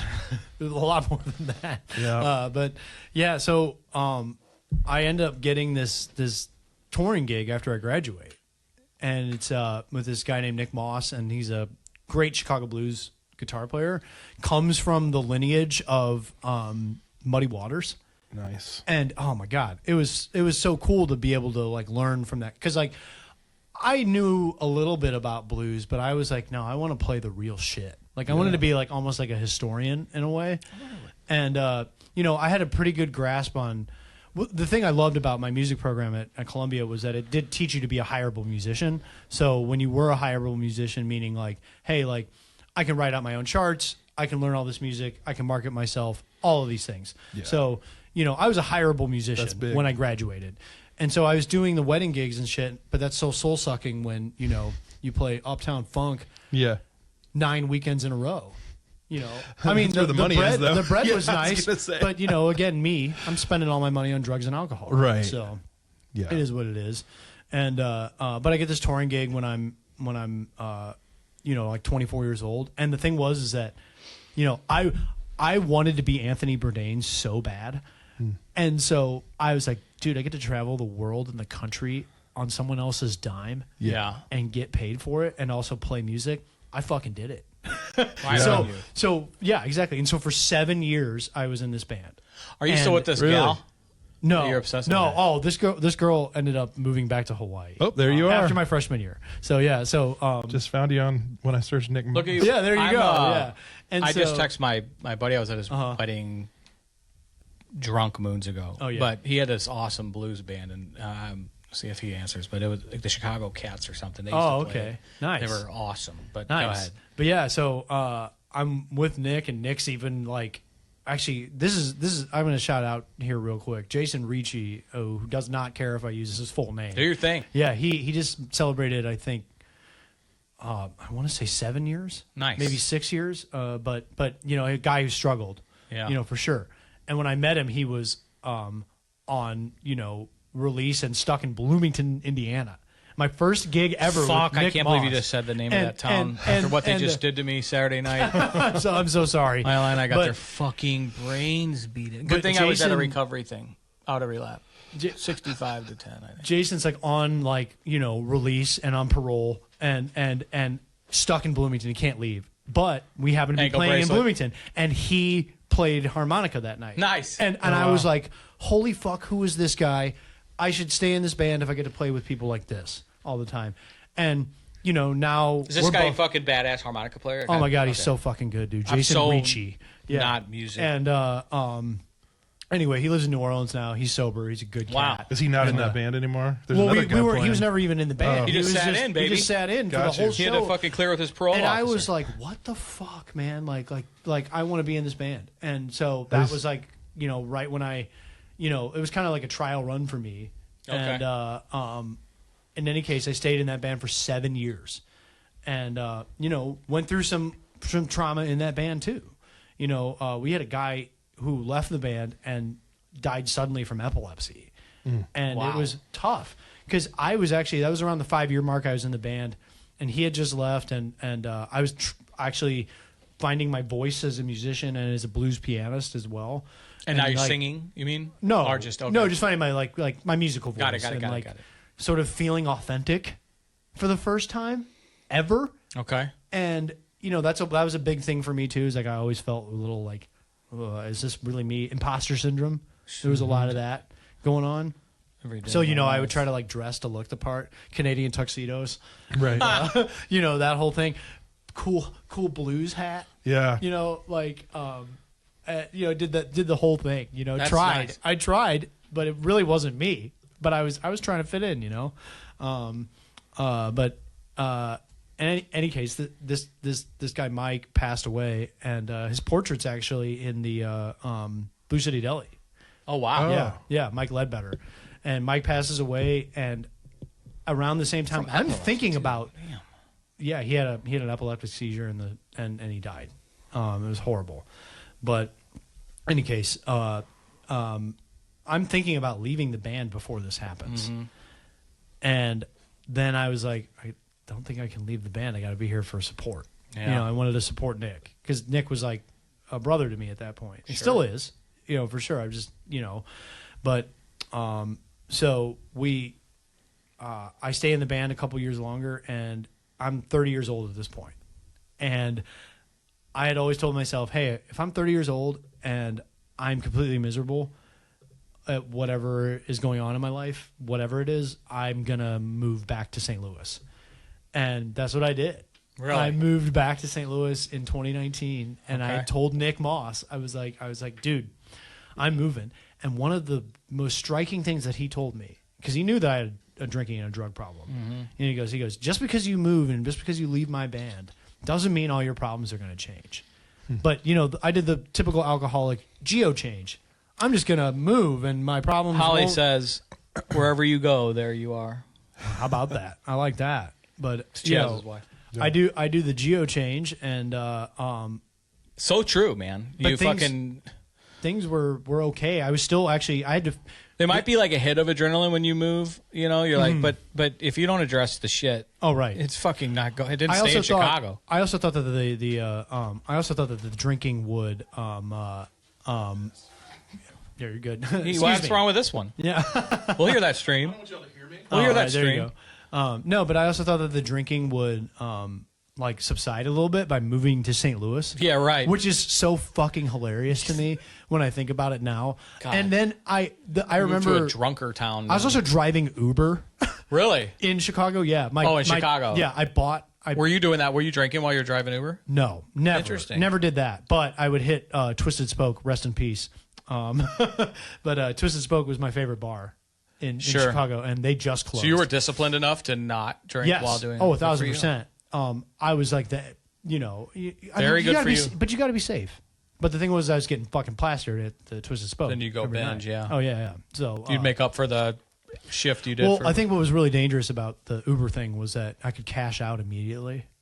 You know, I could like rack up like $300 or $400 of fares and then cash out, and it would instantly hit my bank account. Really? Oh yeah, you could cash out for like 25 cents or something like that. They would like, or whatever the percentage was. You know, they'd take a little cut from you. I might do some Uber. Yeah. But yeah, I mean, instant gratification. You know what I'm saying? Sure. Oh, fuck, man. Yeah. So driving Uber. If I get hooked on, well, that's why I stay off those fucking slot machines Yeah. in every tavern over here. Just press those Right. buttons So and they jerk you off. know, doing the Uber thing, and Yeah. and also like so. Anyway, also my dad sold me his really nice Volvo to do Nice. this in. Safety So yeah, first. exactly. Volvos are tanks. But anyway, you know, I have nothing to do when I move back to St. Louis. You know, I'm trying to figure it out. So I'm driving a little Uber here, Okay. and then I realized at Mobile on the Run, I can get pocket shots. At Schnucks, I can get pocket shots. Oh fuck, man, I was fucked. I was so fucked after that. They are just And- for alcoholics, man. And I was not. More again, people, I'm being, more people come here with with pockets full of Fireball. I mean, it's the Oh, thing. that doesn't surprise me at all. It's you can get it anywhere. Every gas station, liquor store, they sell the fucking 18 pack of the Fireball shots. Yeah. It's Oh, it's unbelievable. And I, you know, it's funny because like it's funny that I think about it now. It's like, you know, I had the intention of getting better when I moved to St. Louis, and I You am did, now. I am now. yeah. But like you got man, worse before you got better. I got worse before I got better. That's Sure. for sure. And so the pocket shots, all that shit. Was it Fireball or what? Did it matter? I don't remember. Did it to even be honest matter? with you, at the end, I'll tell you when I get there. But All right. and you're gonna fucking laugh at what my last drink was. But anyway, so I get to this point. You know, 2020 comes Yeah. around. Early 2020, we get to go to the Philippines for the first time with my family. Wow. Yeah, it was awesome. It was really, really fun. Yeah. And when was this in 2020? That's January. okay. January, good. February, so it's right before Yeah. the Barely. shutdown. Yeah. I was going to say. 'Cause And there was concern there from my brother. He's like, you're drinking a lot, kind of thing. oh, okay. yeah. I thought it was about COVID. COVID too. Oh, yeah. no. My brother was very much He's like, you have a So did corona he talk problem, to and you? it's not the COVID. no, but he was kind of like, I think you should slow down a funny. couple times, or just whatever. And Did you and his relationship ever take a hit from your alcoholism? briefly, yeah, briefly. and I can get into that a little bit. Yeah, we'll get there. Yeah, but again, so there's concern, and we get back to actually we get this is I think it was January, because then in February I went on tour with this guy Kim Wilson, and he was the leader of the Fabulous Thunderbirds. He still is the leader of the Fabulous Thunderbirds. You say Ken Wilson, I think of the former voice of the Blues. Oh, Ken Wilson. Yeah, this is Kim. Kim Wilson. Okay. And I get to go on tour, and our tour gets cut short because of COVID. Sure. I fly home on an empty plane because of COVID from Buffalo, New York. No way. And I shit you not, the first thing I was thinking about because of all this shutdown was, how am I going to fucking drink? Uh-huh. How am I gonna sneak away from my parents and buy alcohol or get fucking plastered? My bars are all closed. And you're in the mid-30s. I'm 30. Adult at this point. I'm 31 at 2020. You got to sneak away from 30, your parents. 31. Anyway, yeah, exactly, right. So then, of course, like during the grocery runs, because I was living with my parents at this time, of course I'm going to Deerberg's and I'm loading up on my own little stash and not telling them about it. I'm leaving my 30 rack of PBR in the car. Waldo would appreciate that. with my handle of Jim Beam that I bought separately on my dad's credit card. Fuck yeah. and I'm literally filling up the closets of my room, my childhood bedroom, with this fucking shit. Yeah. Like, it's COVID, man. You got to stash up toilet paper and So you're booze. saying that you were drinking hot PBR? Fuck yeah, I was drinking hot PBR. Room temp, baby. Hell yeah, man. And my parents, this was when it was like, this is fucking bad. Like, this kid really needs help. Yeah. Did they drill you? What do you mean drill me? Like they sat you down and said something? my dad did. Okay. My mom was not. Before, and this is before you and I met. Yes. Yeah. This is 2020. Right. And I am also trying to get a job at Olive and Oak at this time. And I said the restaurant out loud. Sorry. Well, it's okay. Okay. Yeah. Shout out. But best burger in the world. yeah. Which one of your parents is Filipino? My mom. Okay. Yeah. Is that a cultural thing, you think, or she's like, I don't want to talk to you about this? Or I think she was just afraid. just your mom. Just my mom. Yeah, exactly. Yeah, that's a mom thing. And I love my mom. Yeah. I really do. I love my mom so much. So my question, Taylor, is because O&O shut down now, right? So O&O is now moving from where O&O Pizza is now down to where O&O is. And were you applying there during like pop-up burger, like when they were doing that, or to open the new? No. So I had applied in 2019. Okay. And well, why the fuck did he hire you? well, I did get hired. Oh, you did. Okay. But the thing was that like I was like, hey, let me like figure some stuff out because of the tour. Yeah, all that shit. And so like I come back and then I was like, there's no restaurant to work at. Right. Luckily, you remember Charlie and Morgaine? Yeah, of course. Yeah, they remembered me, and they were Love like, them. They were like, hey, like this guy can be our bar. Their back. wedding. You know what their food was at their wedding? Did you go to their wedding? Oh, at Parker's Table, right? No. Well, they had the Parker's Table cheese. That's where I work now. Yeah. So no, the Parker's Table cheese. It was at cheese case. I forget where it was, but the wedding food was Mission Taco and Balkan Treat Box food trucks. Oh, that's Nice. so. And it was my first experience with Balkan. That's why I'll never forget That it. ripped And the so wedding was hard. great, of course. When it was great. I did not know them well enough to be invited. That Balkan Treat Box. Or they were I already hit the married. Balkan maybe, Treat when I Box. started It's working. like And I O&O. lost my virginity to Balkan Treat Oh my Box. God. When I go to the soccer game, it's O&O Balkan Treat Box. That's it, baby. That's the move right there. Yeah. That's awesome. But Give me a burger. anyway, so I get hired, and no one knows that I have a drinking problem because I'm not drinking there. Well, sure. You Yeah, know. yeah. I mean, I'm not. I mean, I'm also trying to. I was there hanging out probably more than that you were. That's why I didn't meet you. I mean, I would always Ashley and I. That's our spot, right? So, But Topo Chico's and Shelvin Old yeah, Fashioned. hell yeah. But yeah, we end up. So I end up there, and things are going. And are you in the decently back of the well. house? No. So you're serving. Yeah, I'm bar backing. Oh. And I'm 31 years old. At the dude. new joint, I'm a yeah. 31-year-old bar Well, back.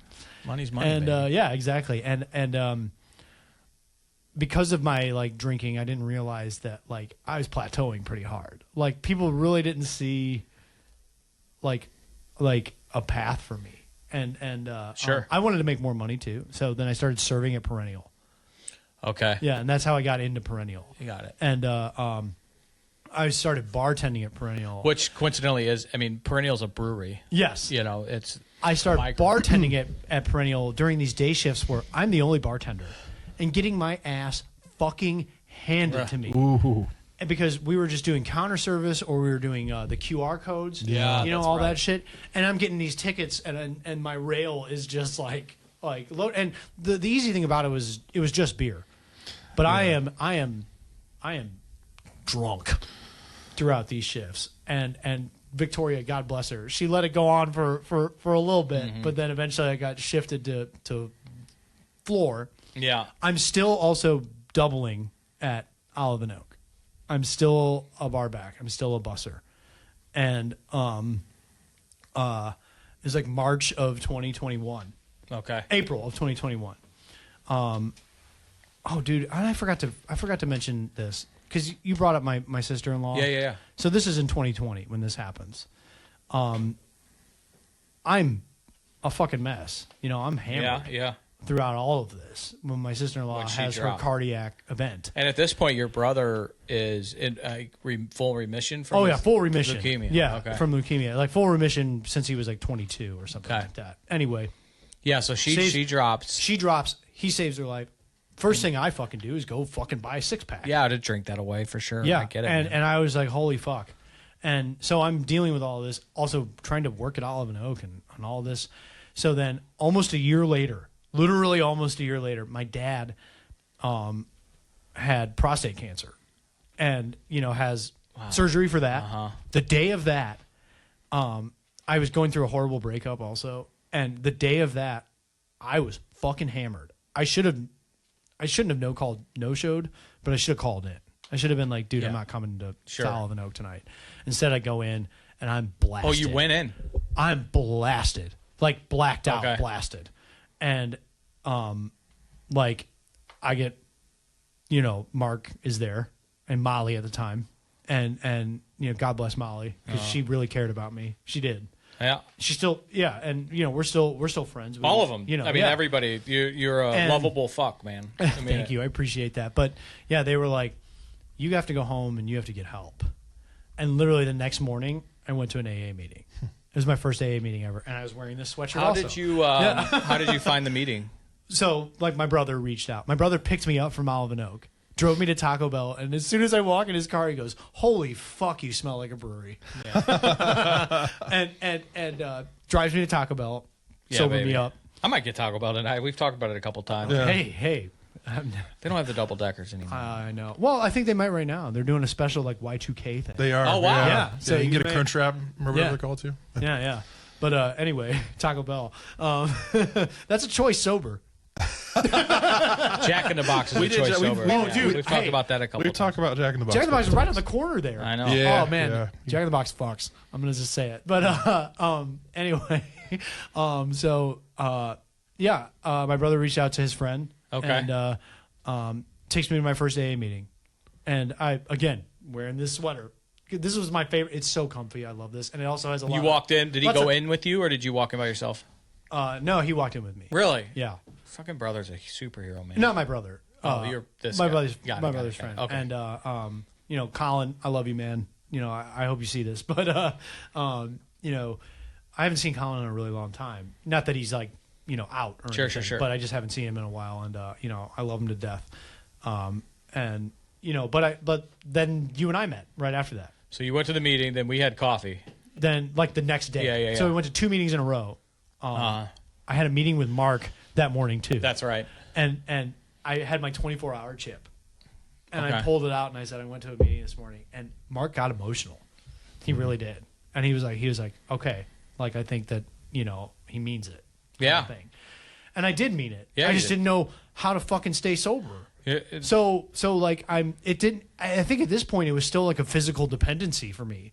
Yeah, like 100%. I really couldn't like grasp the fact that I'm like, you know, because like I was 2 days sober talking to you, not even 2 days sober. I'm surprised I'm not DTing, you know, while I'm talking to you. Right. But I know I was withdrawing hard because I remember at one point you told me, you're like, do you want to step outside and like smoke a cigarette real quick or Mm-hmm. something? And I was like, yes.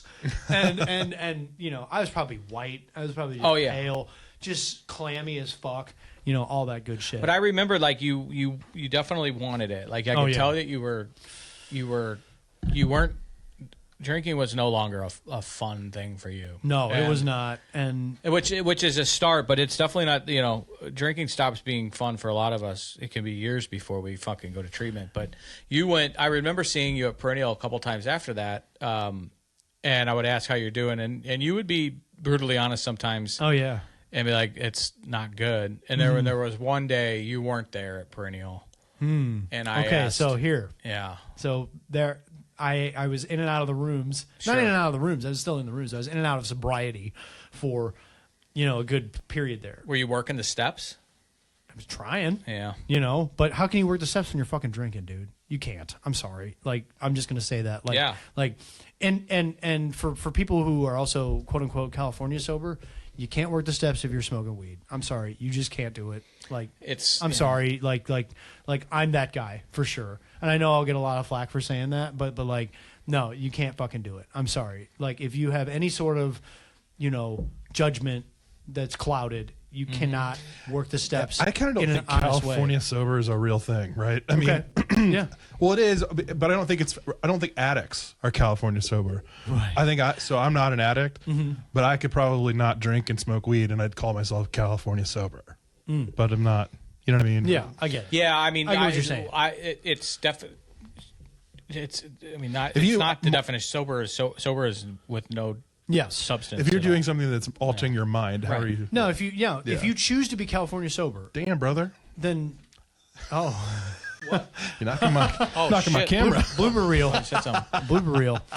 Expensive too. But yeah, I mean, again, like I'm not trying to get on. No. Of course. Everybody, I like to hear people's opinions on this because I like if you were, you know, on the street sucking cock for fentanyl. Oh, sure. And you aren't anymore because weed's helping you not do that. Hey. Right. Yeah. Sure. You know, I can't tell you not to. That's fine. Right. And I think the big thing with me there was that because like I have experience, let's just say that.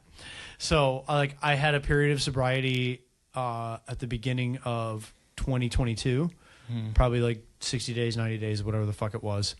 And I took a couple dirty chips from AA in the rooms, and don't feel very good about that, but you know, it's part of my story. Jeff doesn't know what a dirty chip is. Well, I can deduce it, but yeah, basically, you know, they're like, who has 6 months today? Yeah. I took a fucking dirty 6 month chip. Right. Fuck yeah, I did. Yeah. And funny enough, before I like who, and the only person you're lying to is yourself. Exactly. Yeah. Exactly. And that like is actually like, you know, when I finish up here, it's like that's like a big part of my point. Yeah. Is you know, you're lying to yourself. And so in any case, That's interesting. Yeah. No, seriously. And I think everyone knew I was fucking lying. They're just like, oh, I hope he gets it one day. You know, that kind of whole thing. And so I end up maybe more than hope. Maybe they prayed for it. I don't know, man. Yeah, because, exactly. Hope, pray, whatever it is. Yeah, I really because I've been there, and it's also, and I've been there, and I could get really frustrated and let that overtake me. Frustrated because, and then I got to tell myself I want it more than Taylor does right now. And that's not going to work. Like, right. You know, or I want it more than Jeff wants it. Right. And it's a wise stance. As he took a 6 month chip, we know he's full of shit. I just pray one day he gets it. Okay. Yeah. You know what I mean? Like, Yeah. and I think that's, you have to get it on your own. You're not. Yeah. We're here to. We're all there to support you one telling another. that story though, because I think I've never heard anybody say that really in 33 episodes. of this. Nobody's admitted to it, and I bet you that's or the happened. first 40 that we did. Yeah. Okay. Right. So I guarantee you it happens a lot, right? Because you did admit go into the rooms still drinking. Yes. And there's a lot of people that will show up. And I talked about this. I had dinner with Dr. Chris the other day, our medical director here, and he runs an AA group called Three Amigos, and he's a no bullshit guy. But I said, what if somebody shows up drinking? They go, well, it depends. If they're obnoxious, we'll probably ask them to leave. But if they're wanting to sit down, listen, have a cup of coffee, they're more than fucking welcome to sit at the table because today could be day number one. Right.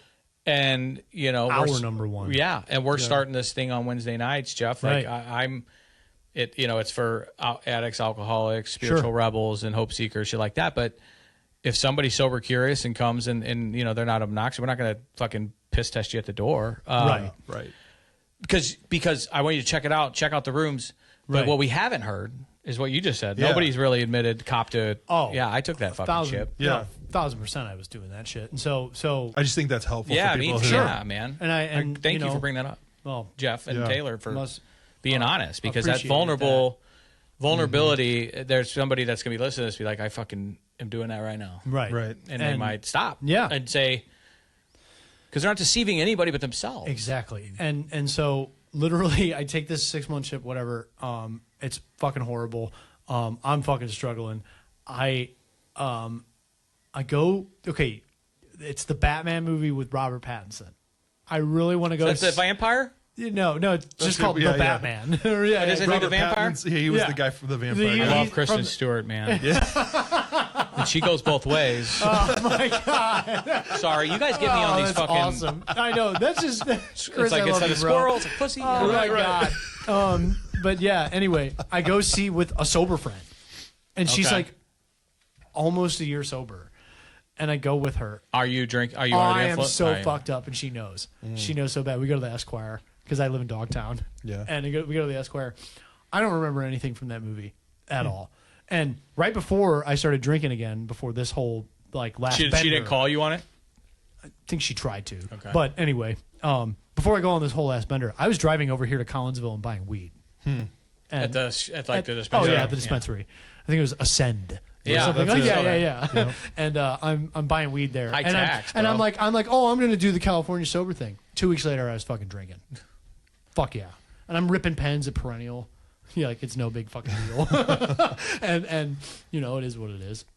Seems And, like you're like angry using at this point. Like Oh, it yeah. seems like you're just pissed at I'm yourself. just using. fuck it. And Yeah. the way you're talking about it now, it's Oh, like really? yeah, you're just like fuck it. I like that.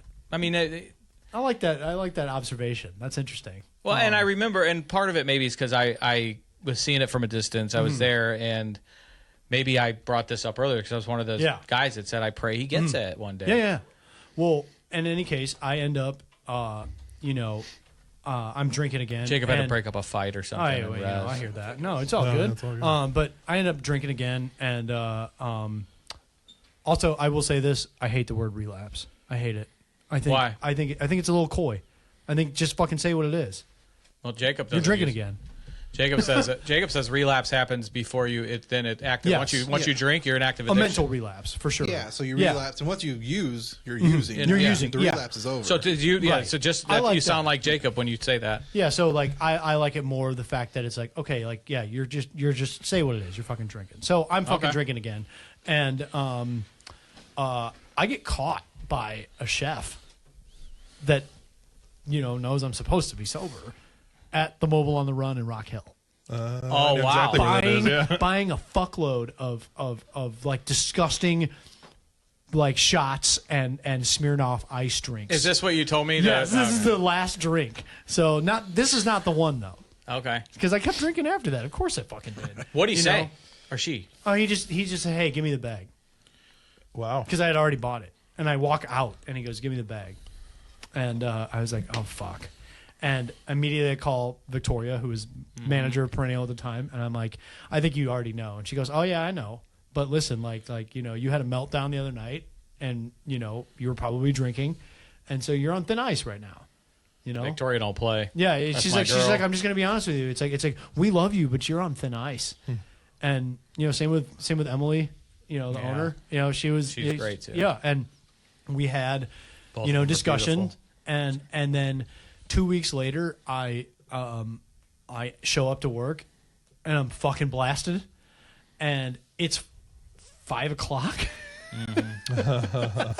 and I get sent home because I'm sweating Who sent out you all home? the fucking Vic? vodka. No, Emily. Okay. She put me in an Uber and was like, "We love you. Please talk tomorrow." I also cleared out like my little cubby hole at Olive and Oak because we have in the break room we have all these cubby holes with all our clothes in it and stuff. I cleared it out because I was like, "Oh, I'm getting fired, like for sure." And I'm all fucking strung out at home, and I call my parents and I call my sponsor at the time, and still my sponsor, so I should say my sponsor. And I call my friend Patty, and who's from AA, and I'm like, I need to go to rehab. So this it. is when- I'm done. And in the midst of all this, I walk to a place in Dogtown and pick up a sleeve of Pink Whitney. Ryan Whitney, baby. Pink Whitney's, and that was my last drink, dude. Yeah, and They kind of started coming out after the Stanley Cup run. exactly. Yeah. And I ripped through the sleeve of Pink Whitney's, and I remember my brother and my sister-in-law and my whole family is there. My sponsor's there. At your house? At my apartment in Dogtown. And I kind of black out at one point, obviously. Uh-huh. Then all of a sudden, they have like, your suitcase is packed. We got you a bed. All that shit. So I was going to ask, so you went to Sonnet Lake. I did. And I remember just missed I Jacob. asked my brother and my sister-in-law to drive me. I asked them to drive me to Dittmer. And they did. And all I remember is that, I pass out in the car. And I wake up and I can see through like the fog, the Sonnet Lake like signage and shit. And I'm like, oh, fuck. And the nurse, God bless her soul, I can't remember her name right now, but she opens the door and she goes, wakey, wakey. Yeah. And I was like, oh, fuck, man. And I laughed because it's funny. It's funny. I laughed and then I cried. Yeah. And then, Oh, yeah. And then that was it. I did the 28-day program. So I was in detox for 7 days. Yeah. I mean, there was a separate wing for detox at the time. And so I detoxed for 7 days. Sure. What's that shit? Keppra? Is that like an anti-seizure thing? Holy fuck, that shit made me like angry. Oh my God. I was like the angriest person in the world when I was on that shit. It's like a horse pill too. It's like that big. So it's for the seizure. Anti-seizure. Yeah. And I'm on a bunch of, what do you call it? Benzos. Trying to kind of taper you down. Taper me down.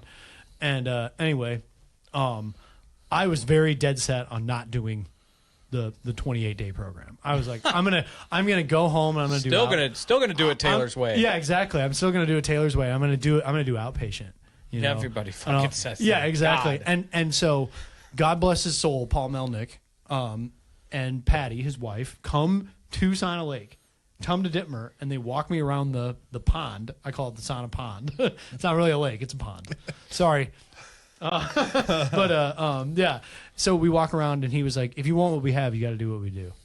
I was like, "Oh fuck, man!" And he goes, "You got to cherish that sobriety date because that could be your gravestone, And I was like, "Yep, you're right." So, luckily, I had given AA the old college try before, Sure. So I knew where to go after rehab. Yeah, right. Like I knew I was like, this is where I need to be. And I mean, you learn a lot of. You learn. You don't just do 28 days without learning anything, right? Yeah. So I mean, you're learning. And to be honest with you, being there was the first time that I was like, whoa, like everybody here is essentially here for the same thing. Yeah. I can be myself. Mm-hmm. I can be authentic. Right. And I remember, Bingo. Dude, what does it say on the coin? It says, "To thine own self be true." I'm like, okay. I started to get it while I was in rehab. I was like, okay, I have to be rigorously honest. Bingo. That's it. And so I was like, there we go. So that sort of planted the seed, while I was in rehab. And then at some point you do like turn the curriculum over in rehab. Yeah. And so like my last week there, I was like, ooh, like I kind of want to get out of here. Sure. Oh yeah. I was itching to get out. And I mean, they send you in a van to the outpatient. Mm-hmm. And my parents picked me up, and they're like, "It's on Monday night." And they were like, "So where do you want to go? What do you want to do tonight?" And I said, "I'm going to a fucking meeting." And I would go to Lucky Boys, which meets in Kirkwood Park. Okay. And those guys were like, "Hey, you sound better." I was like, "Yeah, I literally just got out of rehab and I'm here." Good for you, man. And I did 90-90 You did. out while I was doing. I know you're a huge 12-stepper. I still get a lot of your gratitude texts. Oh yeah, man. And I did Wait, what's 90-90? 90 meetings in 90 days. Nice. Jinx, you owe me a Coke. Diet. But yeah, we ended Watch up. my finger. Yeah, so but I did 90-90. I was doing outpatient too. I retained my job at Perennial, and I did end up leaving Perennial. A couple years ago. Yeah. And and I won't get into all that. I will say I did lose my job in sobriety. I picked up an 18-month coin and then went with the owner and got fired. Oh. Yeah. So, but There's a lot to that story. There's a lot to that story we don't need to get into. All I will say is that I was a very dry drunk at that point. I was in the program, but I was also taking inventory on a few things and lost my job. So Yeah, that shit dry happens. drunk. You might be being hard on yourself. I mean, you can still lose your job and be working. I mean, you were worse. Like when I think of dry drunk, I think of somebody that's not doing anything. Oh, okay. And you. Yeah, I was going to meetings, but I was also not really working the I would steps. say somebody that's a dry drunk could be going to meetings. Yeah. Well, I mean, yeah. You know, I mean, like yeah. I would just say I was somebody that's not improving. I would just say that I did not understand steps 6 and 7 at all. Right. Like I was very Important stuff. yeah, and I was just like drifting through 6 and 7, and all of a sudden I Debate get this. fucking fired. So yeah, well, I mean, the accountability. You got that part down. I mean, if you're that was so good for you. I guess I just associate dry drunk with very dangerous. Not even. They would never, a dry drunk that I know would never even close to step 6 or 7. Almost, there's no, I mean, so, but that, yeah, there's levels. Is still miserable inside their own skin. Yeah. It's Okay. one way to word it, I guess. I don't know if that's too severe for what Taylor I just don't, I mean, I just don't, I feel like, I don't know, compared to some of the dry drunks that I know today, sure, you know, or have worked with, I mean, it's like, there isn't any humility, right? Accountability, none of it. I mean, I get that. I'm maybe comparing it, but yeah, there's probably levels of it. But yeah, I ended good up, for you to say, hey, I wasn't getting these steps, and sure, and so, in any case, you know, I still got to stay with the company. You know, sure. I got to go work for O&O Pizza, and with our girl, yeah, absolutely, and Great pizza, by the way. I've never had a pie from there. I need to go. Oh, it's yeah, great. then you have a real problem. Yeah, I do have a real problem. Do you like Provel? Well, Chris never takes me. I'm just curious. Do you pizza. like Provel? I'm just Yeah, I curious. like Provel. Okay, yeah, we can do any of our pizzas at St. Louis. I highly recommend OG Pep. Very with good. Provel. Love that. Man, that rips. Since when did they put they put? You can Provel just on? ask for a St. Louis style pizza. Well, fuck, nobody gets me to know that. Yeah, sorry. Well done. Well, let me tell you that OG Pep, the way it comes is pretty. Yeah. good. Yeah, but dude, Provel takes it to a whole. Right. I still got the stoner palate, man. Come on, sweet, spicy, salty, all those. Very things. nice. Give me all that. But yeah, I don't know. I mean, I'm at a point now. I'm 3.5 years in. Mm-hmm. I'm sober 3.5 years. Congrats, it's beautiful. brother. Yeah. Thank you. I will be sober 3.5 years, God willing, on September 30th. Oh wow! And yeah. And 8 days from today, right? Or no, it's a week from 8 today. days from today. Is today Yes. the 22nd? Today's the 22nd. Yeah, that's what I thought. Happy fall, by the way. Yeah. But That's right. yeah, Doesn't feel like it. I guess where I'm at with everything, to be honest with you, is that I can't believe I just said that. To be honest with you, because that's where I'm at. I'm completely rigorously honest about every aspect of my life now, and it has opened up doors that I can't even like fathom. Would be because I'm living this life where I get to do food, I get to do music, and you're smiling. and I'm smiling. I'm sober. I'm completely authentic and honest and have integrity in all of those things. And those are 3 key things that I have to keep in the forefront of what I do on a daily basis. And without honesty, those 2 other things don't. They don't, but they manifest. also the thing that those characteristics have in common is that nobody can take them from you. You can give them away in with one drink. You can get rid of Yes. it. But nobody can take your honesty. Nobody can take your integrity. True. Nobody can take your gratitude. You're very grateful. I mean, that's when you send me your gratitude. I mean, it's your daily reflection of gratitude. No, absolutely. I mean, it's full of. That's all it is. I like sending them in the morning too because Yeah. it reminds me of what I have now Sure. rather than like what I want. And I know that it can only be obtained by doing something today. You know what I mean? Like living for today, obviously, like I can obtain whatever it is I want in the future by just doing something small today to accomplish that. Because I think a lot of us addicts are like more. I want whatever this is, you know, and Yeah. you know, whether it's money, power, whatever it is. And eventually, I just learned, just through life and working the steps also, but just chill the fuck out and let life do its thing. As long as you just like stay within yourself and stay authentic and you, as we say, keep your side of the street clean. Right. I like that. Like life fucking works out, and it has for me. And you've been so through some far. hard shit. Yeah. And you're staying sober and doing in two very non-sober Right. That's lanes with food and music. Yeah. Yeah, And, usually you get paid with booze. If Yes. you're a musician. Oh, 1,000%. Or you get your shifty. And there's people when you're that working. if they come from that atmosphere and they decide to surrender, you know, and there will be advice given by some of us, even you can't go back to that life. You can't even, because it's too I was triggering. told that. Yeah. I was told that in and for some Sauna people, they Lake. really can't. Well, what was crazy was Sauna Lake. We had a piano in Sauna Lake. There was an upright Do we have piano. a piano, Jacob? No. We had an upright piano at Sauna Lake, and I would play it. Yeah. I would play it I've every seen once in a it. while, you know, while I was there because I had to. Sure. I was like ready to give up music though. I really was. I was like, fuck this shit. I'm not working.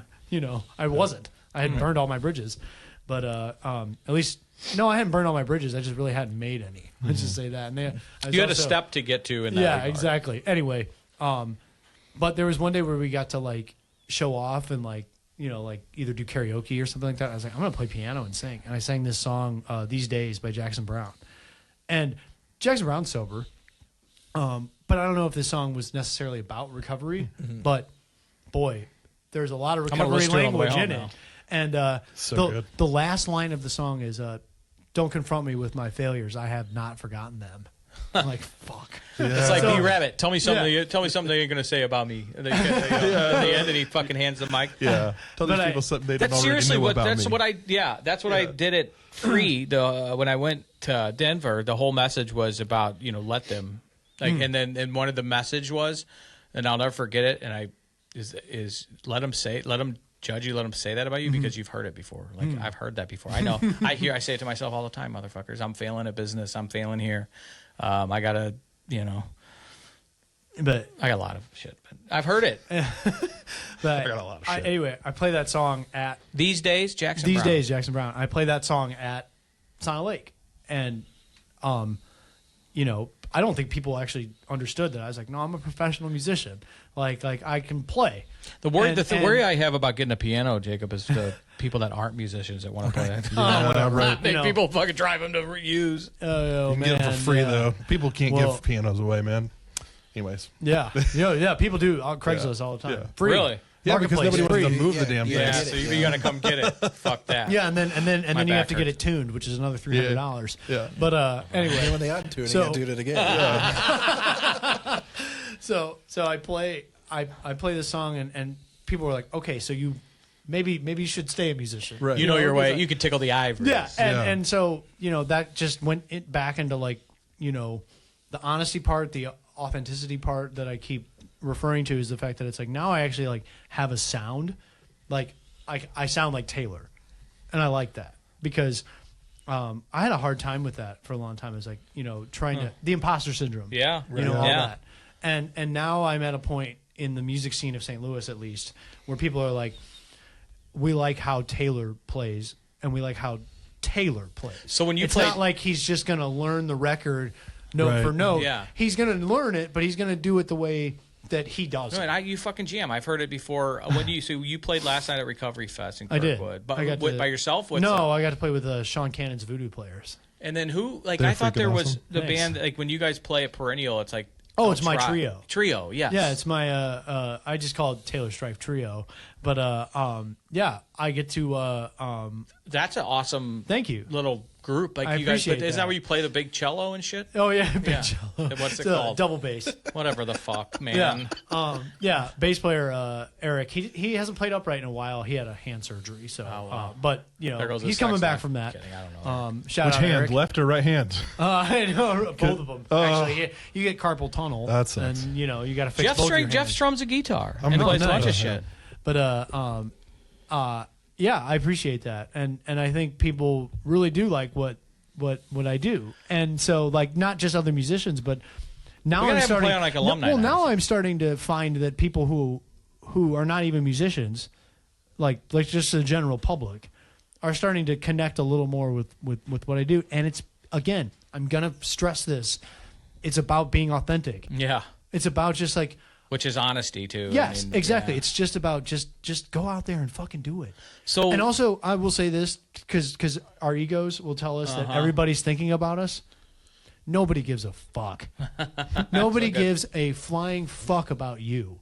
I like that. Like they really don't. So like whatever it is, if you're an artist out there and you are like in recovery and you're also struggling, like and you're struggling with this like, you know, creative block or wherever you're at, just fucking do it. Just put it out there. Yeah. Nobody cares. Like really nobody cares. It's okay. People will care as long as it's authentic. So you how many nights a week are you playing? Oh my God. So this past weekend I played 3. I had 3 shows in 2 days at Green Tree Festival in Kirkwood the weekend before that. I play 1 Wednesday a month at Perennial, Okay. sometimes 2. I have the benefit of booking the music there, Nice, so nice. I can book Nice. myself as much as I want, I guess. Do you play solo there, or do you play? No, I play with the your trio. trio. Yeah. Shameless plug this Wednesday, which would be the this Yeah, will well- come out After that. All right. Yeah. But sorry, but where can people find Wednesday that? the 25th. Yeah. Where can people find where you're playing? Where I'm Do you- playing? Oh, yeah. just on my Instagram. So you have okay. What is it? JTSTREIFF. JT Streiff. We'll tag you and everything Yeah, in this. absolutely. Yeah. And We will. what restaurant are you working at? So I'm at O&O Pizza, like I said, Yeah. a couple nights a week, and come see me on Sundays, Expoing, and also Thursdays usually. Okay. And then I'm at Parker's Table, which is a little wine and cheese shop. Amazing. I know I stay sober there, but the cheese counter is where it's at for Good. me. Where's it at? So Richmond Heights. Oh, okay. Right by St. Mary's. Yeah. Gotcha. And If they're like, hey, what wine do you recommend? I know, right? Yeah. Well, no, don't talk to me about don't that. recommend well, any it's of funny. this People wine. do ask me that. Sure. When Of course they I do. happen to be out on the floor, I make sandwiches there. Do you tell them you're like, oh, I'm 3.5 years sober, so No, I don't say that. Say, "Let me I go just get say, the hey. sommelier." I just say, well, I don't really drink, so Yeah. here, talk to whoever, Right. or talk to our beer guy. that's or right by whatever. Carl's Deli. It is I right by love Carl's me some Deli. Carl's Deli. I was thinking about that Pastrami today. sandwich. Oh well, let me just say that our pastrami Really? hits pretty hard. You think it's as well, good? I don't. At Parker's? Okay. Do they microwave it? That's how you get hot pastrami. Right. At So what Carl's. we do, we actually brine brisket. We corn a beef, and we smoke it. We make right. our own pastrami. You've posted some pictures of some good-looking shit at this place. at man. Parker's? Yeah. Oh yeah. Parker's. I'm gonna write it down. I might go there Parker's for lunch Table. tomorrow. Hey man, I'll be there. Will you? I'll I might see see ya. you. You should come in. You might. should. It'd be great. But yeah, And, I just make sandwiches there. If And you don't have to share, but how many meetings are you hitting? do Do you have a home group then? I do have a home group. It's called New Day. It's Do you use- it's in I guess Ladue or Frontenac. Fancy. So I know. Fucking Yeah, Priory bro. over here. Oh, Private God. school kid. That's where Blake goes too, right? Blake goes. I Are see you Blake supposed on, to say I that? see Blake. I don't give a Whatever. fuck. I Okay, see. wait, fuck. Remember I've seen Blake Anonymous? on Yeah. Saturdays there. Is it? Yes, I know. Yeah. You guys are But anonymous as it's weird. Pondoff's I don't anonymous. usually. I can't usually hit meetings on Saturdays. Right, But that'd be- Blake but so- moved. I don't know. so- I didn't see In his addition- last name either. I'll just Can I chill out? He started feeling guilty. Is what happened. right. I'll slide it out there. Did you start feeling empathetic? No, Blake drops my full name at meetings. That's Oh, that's incredible. awesome. Blake's He fucking just hilarious. throws it out there. Yeah. His I will wife s- was breaking his balls when we were on that bad. That's hilarious. I will say this though is that like despite everything that I do have going on in my life, which is it's a busy life. Like I will say, like I good, play man. a ton of music. Idle hands. I work 40 hours a week between actually more like 45 hours a week between the two places, and I travel a lot for music because one of the main bands I play with is based out of Cape Girardeau. Okay. So I go a lot to Southern Illinois. Oh man, it fucking rules. I love Southern Illinois. It's pretty. It's so pretty down there. Alto Pass, like Carbondale, McCanda, Giant What's the band? Cities down What's there. the band down there? They're called the Ivis John Band. Ivis John is a guy from Chicago who went to SIU and then lives in Cape Girardeau now. Got a really big following in that area, and plays in St. Louis a fair amount too. So like it's split. Is there evenly. is there It's nice. one genre of music you play, or is it all? Ooh, good question. I would say I like to call it American. So that's what this Ivis So, John like- band is? Well, We play a lot of blues. We play a lot of singer-songwritery Americana stuff. I played mainly blues and rock with Nick Moss. Okay. Like that Otis band I started was like, the Tedeschi Trucks Jr. band. That was very soul and very like blues and all that kind of stuff. And now my band, I would say, does a lot of like that same thing. But I just like playing anything that moves me. Yeah. I'm gonna be honest with you. And shout out Bruce Hornsby. He's like my dude. I'm gonna be honest with you. Like that guy. Yeah, exactly. But or whatever his song yeah, is. his music has been a huge impact on my life, and same with Justin Vernon from Bon Iver. Oh yeah. And that's what all this is. Like this is my sweatshirt is Bon Iver, and nice. my tattoo is Bon Iver. Like I mean that is. How much do you really like him? What was his band before Bon Iver? Oh, DeYarmond Edison. There we go. This go. guy knows. Wow. This Yeah. guy knows. And his really and his nerding out here. exactly. Yeah, and that's that dude. And DeYarmond Edison, that record rips. It was before he sang like this all the time. Bones by DeYarmond Edison is still one of my favorite songs. Yeah. That's a song I need to cover actually. You And should. I can't sing like Justin, but beautiful piano So parts good. on that record. But yeah, I've got something I've been meaning to ask you. Yeah, Since go ahead. Jacob, you were out of the room for this because Okay. I thought this was amazing. Because nobody's admitted to what he said, a dirty chip before. You know what this is? A dirty chip. Yeah, because I took a chip, like I took a 6-month chip when I probably had like 60 days. Oh, he's a liar. so my question is, what'd you say? said, "Oh, he's a liar." All right. Was I appreciate the Yeah. like? Is it? Do you like give that back ever, I mean, or do you just not I count don't it? know where it is, to be honest Yeah. with you. I think, one thing. See, I don't know if you give them back, but I don't. Never heard anybody giving it back. Yeah. Just or come you. clean is really all you do. I've heard people who Yeah. have had years or months or whatever, and they drink and they give their coin to somebody else at a meeting. Yeah, that makes sense. Where they're like, hey, this was my 30-day coin. This was my 60-day. This was my 2-year coin. Even people with time that don't like. Yeah, so I've got like my sponsors 2-year and 3-year coin. Like he didn't relapse or nothing. Right. He's re-giving Yeah, me, right. I've seen stuff that. like that. I've seen that more often, but I have Yeah. seen people who have had time, and they're like, man, like I had 5 years, and I went back out, and they give their year coin to somebody because Yes, they're I- like, man, That's bad juju. I don't want it. right? I mean, I've seen cursed. it. I've That's a good seen point, it, yeah. but No, thank you, sir. yeah. Well, and I. I'm in NA, so it's a little bit different. We have like the key tags. I think people just Oh, kinda right. throw them off to the side and get new ones. You know. I honestly don't know where those. I got where mine in those- my pocket. I didn't know if it was nice. like having to return like a medal at the Olympics. If you Oh, I know, right?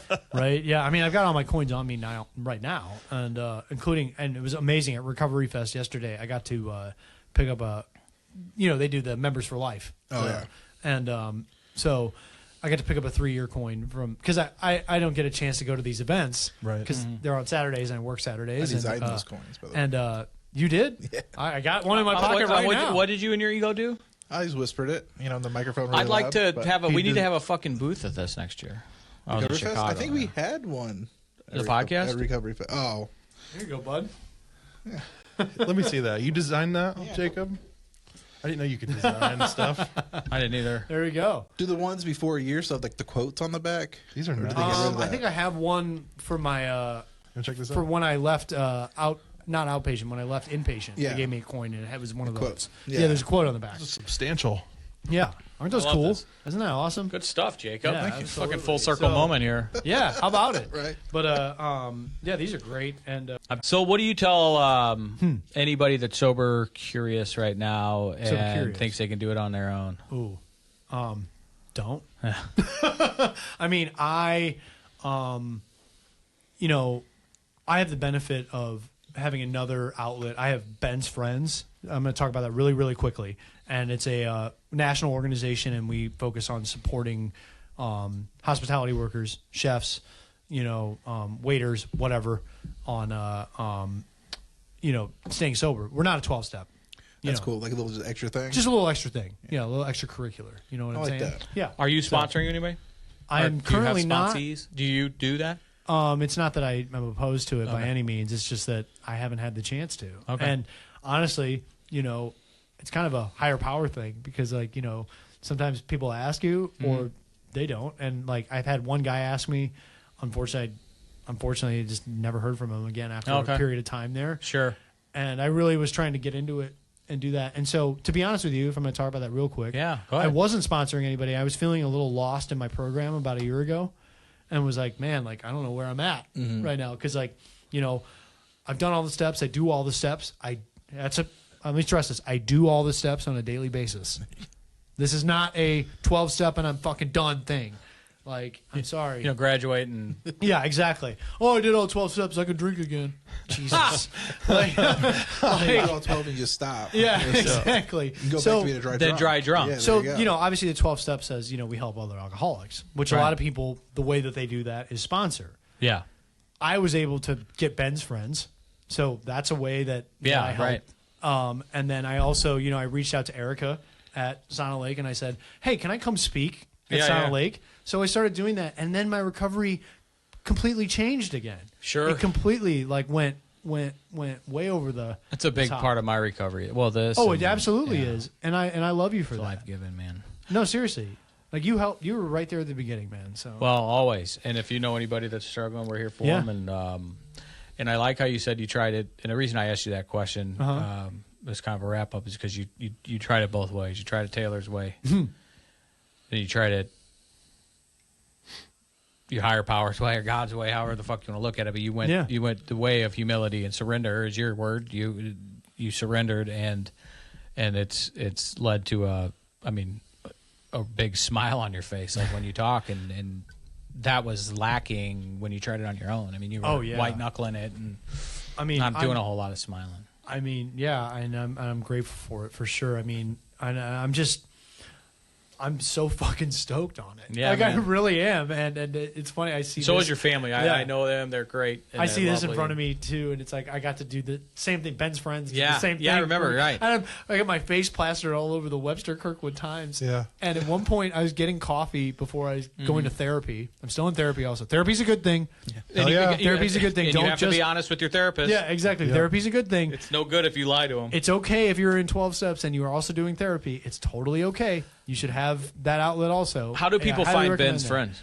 Oh, Ben's Friends. Ben's Friends Hope. Yeah. .com. Okay. And then also, I think that's if you Google Ben's Friends St. Louis, it will literally put up our flyer, like Awesome. a photo of it, and my contact info is there, and my Max and Andrea are my co-leaders, and they'll find it also. Awesome. But We'll make sure we get that in. Oh, absolutely. Jeff. Sure.